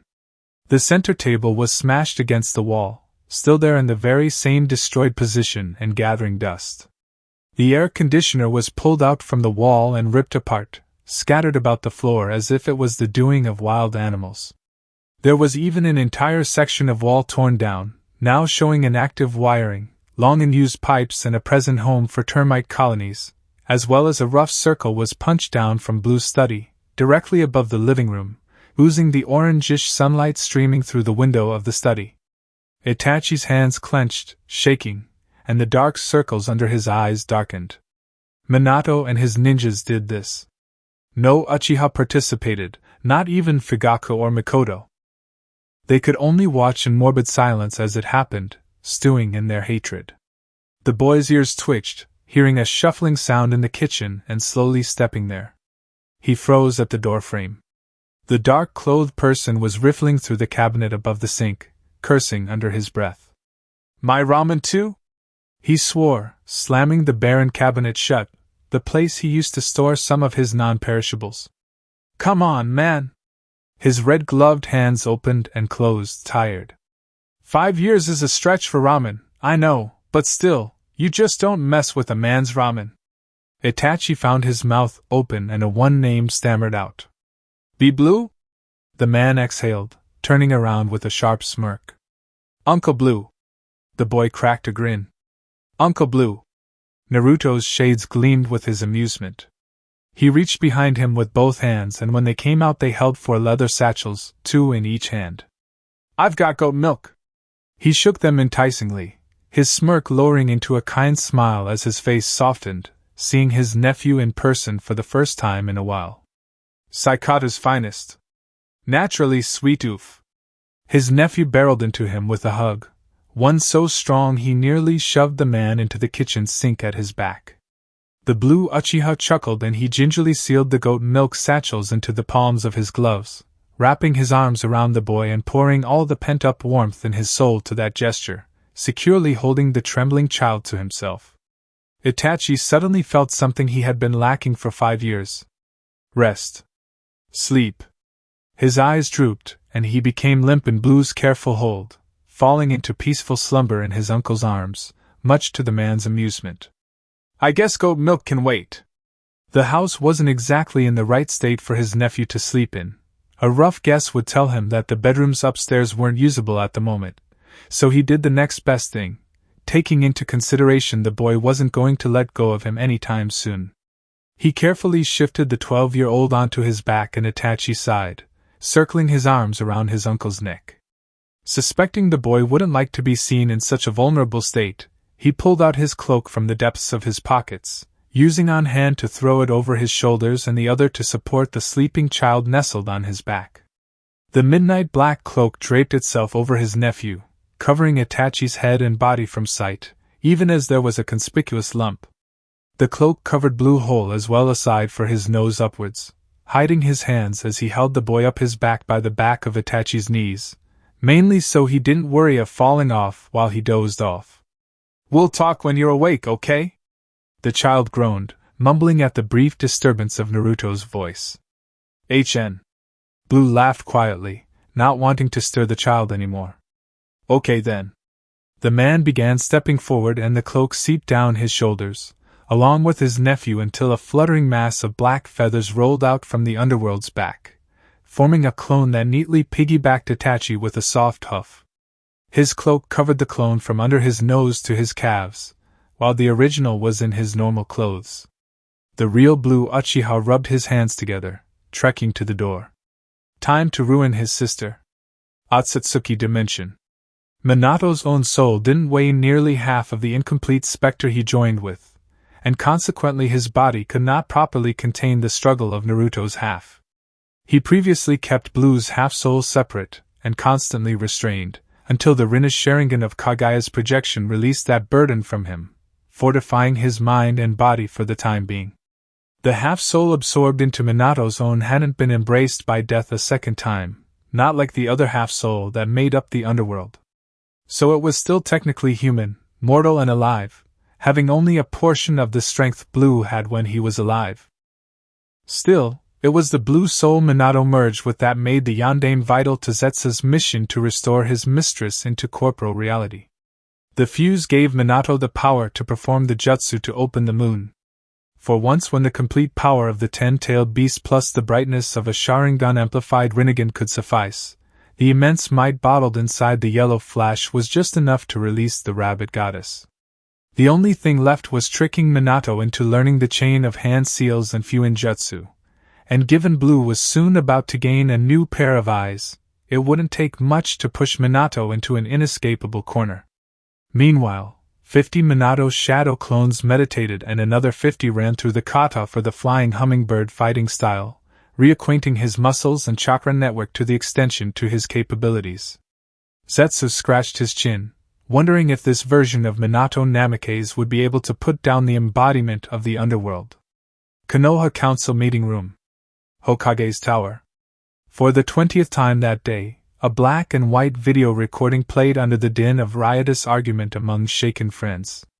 Looping over a full hour of hidden footage and audio recordings, leaked to Fire Country's news station website by an unknown person and shared by whoever encountered it online, as well as in person across the continent. It was dated 8 years ago, when the Third War was cooling down. Amachi touched the hidden camera in his white doctor's coat and hissed when it rattled. He adjusted the clunky piece of expensive technology, muttering foul profanities under his breath as he trotted down a brightly lit hallway. He didn't bother looking at the cages piled on top of the other on either side, or the ragged, sickly people huddled within. This is merely for insurance if the yellow flash stabs me in the back. Speaking to himself in a murmur, he then said, Gato, calling the name of the CEO of Gato Shipping Company by name. If you get this, and I'm not alive for whatever reason, no matter how natural my death looks, let the whole world see this. I'm taking that yellow bastard down with me. That bastard didn't want cameras inside the lab so his face wouldn't be associated with what he's paying for, his words not mine. I'm risking my life just so I get to clip his wings someday. He grunted, pausing before a distinctively grayish door, a far lighter shade than the dreariness of the hallway. Something tells me that you'll use this video to blackmail Minato, and he'll kill you before you can open that greasy beak of yours. But I don't have enough people I can rely on. He opened the door and Minato turned to him, an eyebrow raised. What took you? Something came up. Amachi said, his throat dried and his tongue became heavy at the narrowed gaze of the fastest shinobi on the planet, dressed fully in the Hokage's robe and his normal ninja gear underneath. Something more important than me being here? The yondaime questioned. His tone was strong and unforgiving. I'm a very busy man, Amachi. Sorry. Show me what was so important. Yes, look this way. He motioned to a desktop screen and clicked the mouse on the singular file on the computer. It opened and categorized passport images and information rolled out onto the monitor screen, one at a time with each sharp click. The video turned grainy as the hidden camera struggled to clearly catch the pictures of the people on the computer, though the words were somewhat readable. Orochimaru's renegade lab assistant halted at one, whose name simply read, Tayuya. It was a girl with rough scuff marks on her neck and a fierce growl curled up on her lips, snarling at the camera taking her picture at the time. Kakashi brought her from Hidden Star Village a handful of weeks ago. Amachi referred to her not by her given name, but by the serial number branded to the back of her hand. Number 609991. What about her? Minato frowned, glaring at Amachi.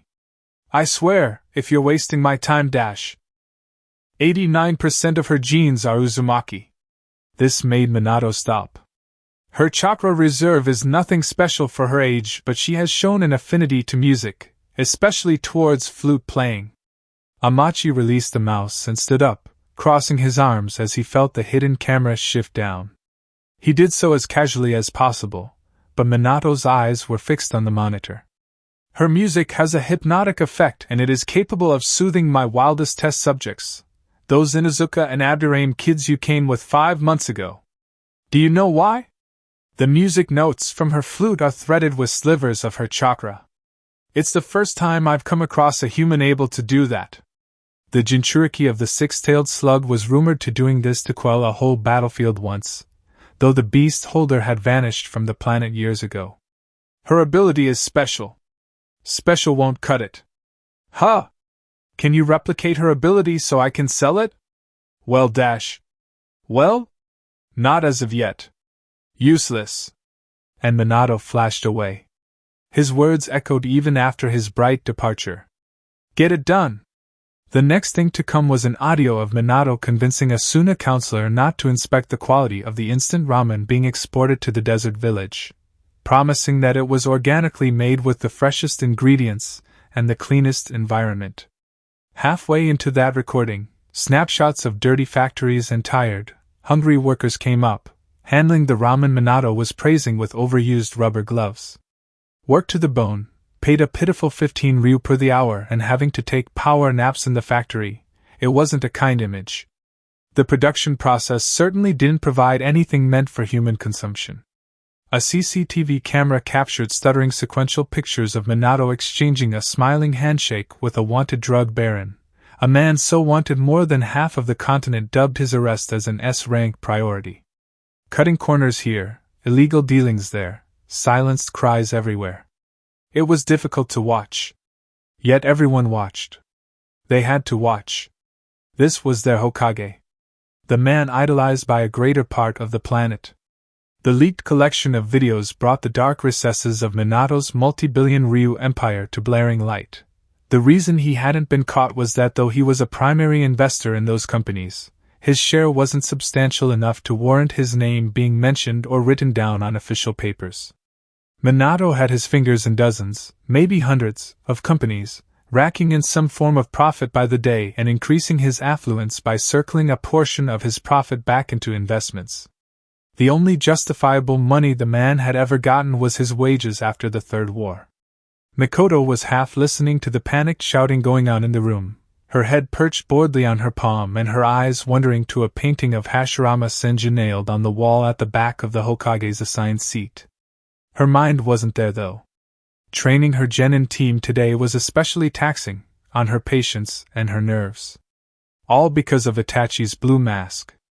The woman clicked her teeth. She could swear it was boring its vacant, eyeless gaze into the shadowed pits of her soul. Her son didn't wear the mask over his face, not that she was aware of, but his pleasure at her discomfort was evident on the bare look in his tired eyes. It didn't help her pride that she didn't have the willpower to snatch the mask from her son's head, thereby touching it. Her stomach turned. It judged her. She knew it. Hayashi Hyuga rose up from his seat and yelled at her husband, something about not awaiting an explanation and deposing the criminal Hokage. Fugaku's defense on Minato's behalf was saying they all at least owed the man a chance to speak for himself. Some cackled, the hilarity of the Uchiha clan head's statement dripping from her next words. "You can't get guiltier when you run the very moment this damn video came out." Kushina was busy in the corner with her flip phone, utterly unconcerned with the raving in the room but not wanting to miss her chance if it all delved into a violent free-for-all. The redhead had some faces she wanted to cave in. She wasn't going to start the fight, but Kami helped them all if she jumped into it. Her bright purple eyes twinkled, looking up from her group text with Yugao, Kurenai and Anko, staring at Mikoto's black pools. Then Kushina looked back down, resuming her chat with the three other women not present in the room, one of whom was in Zayuki for the time being. Mikoto frowned. They hadn't exactly been on the same page in a long while. The Uchiha Kunoichi clicked her teeth again. Her right eyebrow twitched and her hands clenched. It all came back to Minato and Naruto. She heard her little brother's brazen confession those years ago, when he was 8 and Kushina was 12. Outwardly, and this part Mikoto had no idea of, her best friend and her bratty little brother were close enough friends that Kushina didn't want to break their established dynamic. Another reason she gave was that she was too old for him, and that she liked someone else. Mikoto's crowing laughter followed Blue as he left the clan compound for Ichiraku Ramen. Fast forward some weeks, long after Blue left for the front lines, and Kushina started getting antsy, asking if she was hearing from her little brother, heaven forbid, and if she had a way of getting in touch with him. All the while Kushina and Minato were getting closer, the home base sang Blue's praises, speaking of his long-range prowess and his genius. The brief glances she got of Kushina and Blue, even when dating the Namikaze speedster, and the blue-eyed Uchiha voicing his feelings though respectfully not capitalizing on them, she saw how her red-haired friend soaked in her little brother's every word, drinking up his presence like it was her saving grace. The Blue Uchiha and the Uzumaki saw less and less, and for that Mikoto was glad. Then the war ended and Kushina bought a house away from her then-husband, giving a spare key to the very same man avoiding her. Word went around the village that the Kyubi Jinchuriki was seen flirting with the Blue Uchiha as the man dropped off his nephew in school, where Kushina was a teacher at the time, which was probably around that time a rift opened in their friendship. Kushina is feeling guilty for rejecting brainless little brother's confession. Mikoto pushed. Now she's overcompensating to make amends. Hearing of his exploits with ladies across the continent sparked twisted emotions that he was making headway in getting over her. With all her heart, the Uchiha woman wanted that to be true. Her thoughts dodged the revelations raised by the leaked video about Minato, denying Kushina's hushed, "I told you so." She crossed her arms. Mikoto focused blame on the blue spectrum of things rather than Minato's doings. No one in their right senses would like her little brother. Blue wasn't Uchiha. He was different, stubborn and instinctively resistant to superiority. She didn't like any of those traits. Imposing her will and breaking his spirit, two things she failed in despite their father's unspeaking support. Mikoto came out of her thoughts at a dull, heavy knock on the doors of the meeting room. The slow tone abruptly silenced the others. Kushina got up, plodding to the door. "I'll get it." The Uzumaki lady craned one of the double doors open and just her head outside, where the absolute silence of the interior allowed them hear a faint grumbling voice and the redhead billionaire bobbing her head, turning her head a bit to look over her shoulder as she opened the door a bit wider. "Fugaku, Mikoto, they're here for you." In the gap of the one open door, the room noticed 5 Uchiha jounin, stone-faced in their forest green vests but with their forehead protectors nowhere in view. They marched in and craned their heads down ever so slightly, offering their soundless greetings to the council and deliberately facing the Uchiha clan head, whose glare they managed to not curl away from. "What's this about?" he questioned, phrased in a way that if their reply wasn't sufficient their heads, and whoever sent them, would roll. A plain-faced Sharingan holder spoke on behalf of them, cryptically saying, "The honored clan council requests your return to the compound with Lady Mikoto to settle a serious matter, Lord Fugaku." "TCH. The clan head bit irritated. "What's this serious matter then?" The speaker of the five-man group bowed humbly. "Clan matters." Mikoto's guarded uncertainty opened her mouth. "There's no need for this much secrecy." She flinched when the group didn't move to acknowledge her words, not even sparing a look at her from the corners of their eyes. Shikaku Nara grunted tiredly, slumped in his chair. "Troublesome. Go already." Shibi Aburame added his toneless voice. "If it's a matter of the clan, it must be answered promptly." The pair did not know that they were pushing Mikoto to her demise and her husband to unwillingly oversee her meteoric downfall from grace. Accusing the woman of being a blood traitor would both reveal the private matters of the clan and also make the woman struggle to escape the village, and for a kunoichi of her skill and ocular prowess she very well would escape the five Uchiha's initial capture. Running from the whole clan when she was lured in was another steep hurdle to climb. The aim was to get her there, and if she chose to struggle for escape, then the clan could handle that. Centuries of restraining and trying blood traitors, and they knew how best to hold their own down to be judged. Such trials were rare. Rare enough for 4 generations to pass without one blood traitor, though that only meant clanmates were smart enough to not warrant the forbidden title. It didn't matter how famous you were or how rich or what gender or what percent Uchiha they were.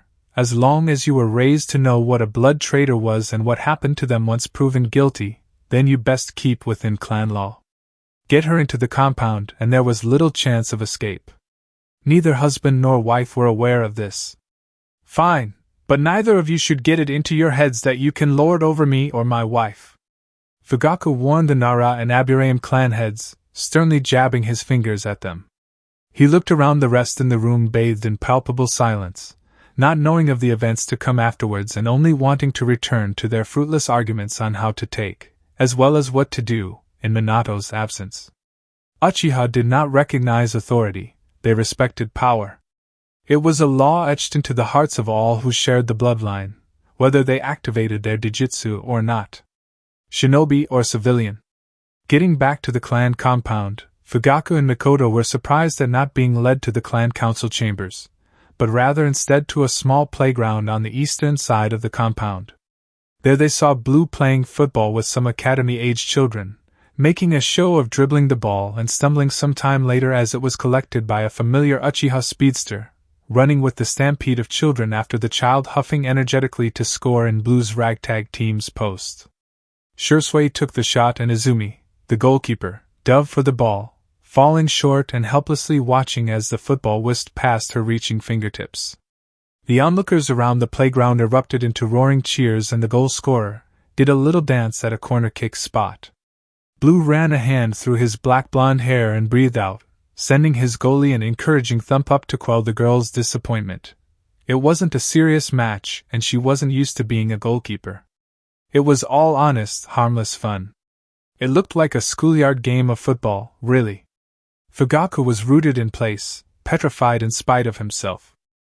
He knew all along that Blue wasn't dead, that Minato couldn't kill the Blue sniper, but he didn't think said man would ever return to the village, no matter how hard their clanmates prayed or offered to his shrine. Mikoto, though, was slack-jawed, slowly shifting back in morbid terror at the implications of her brother's reappearance. The careless game of football and his purposeful withholding of his capabilities didn't trick her. She grunted as her back met a solid form, preventing her from going further in her sly bid to vacate the compound. She shrank away from the cold, black eyes turned at her and a shiver rippled through her being at the clear emotionlessness in their looks. Her Sharingan flared in activation and all of theirs as well spiraled into reality. blocking the snappish illusion she intended to blanket them with and dispelling it from those that weren't proficient to do so themselves. The sight was like staring into the darkness of night, lit up by small red-flamed candles far in the distance. The game stopped and Blue waved, beaming ear to ear. "Sup, sis?" And that concludes part 4 of this story. Thank you for spending your time here at Ichiraku Ramen and listening all the way to the end. Your support helps keep these stories alive and allows the Shinobi world to continue through new adventures and alternate timelines. If you enjoyed killing off the Blue Uchiha, don't forget to like the video, subscribe to the channel, and turn on notifications so you don't miss future stories. Once again, full credit goes to Foy the Snooze Button, the original writer of this story. If you would like to read the original version, you can find the link to the story in the description below. Let me know in the comments what story you would like to hear next. Until the next time, stay safe, and I'll see you again at Ichiraku Ramen.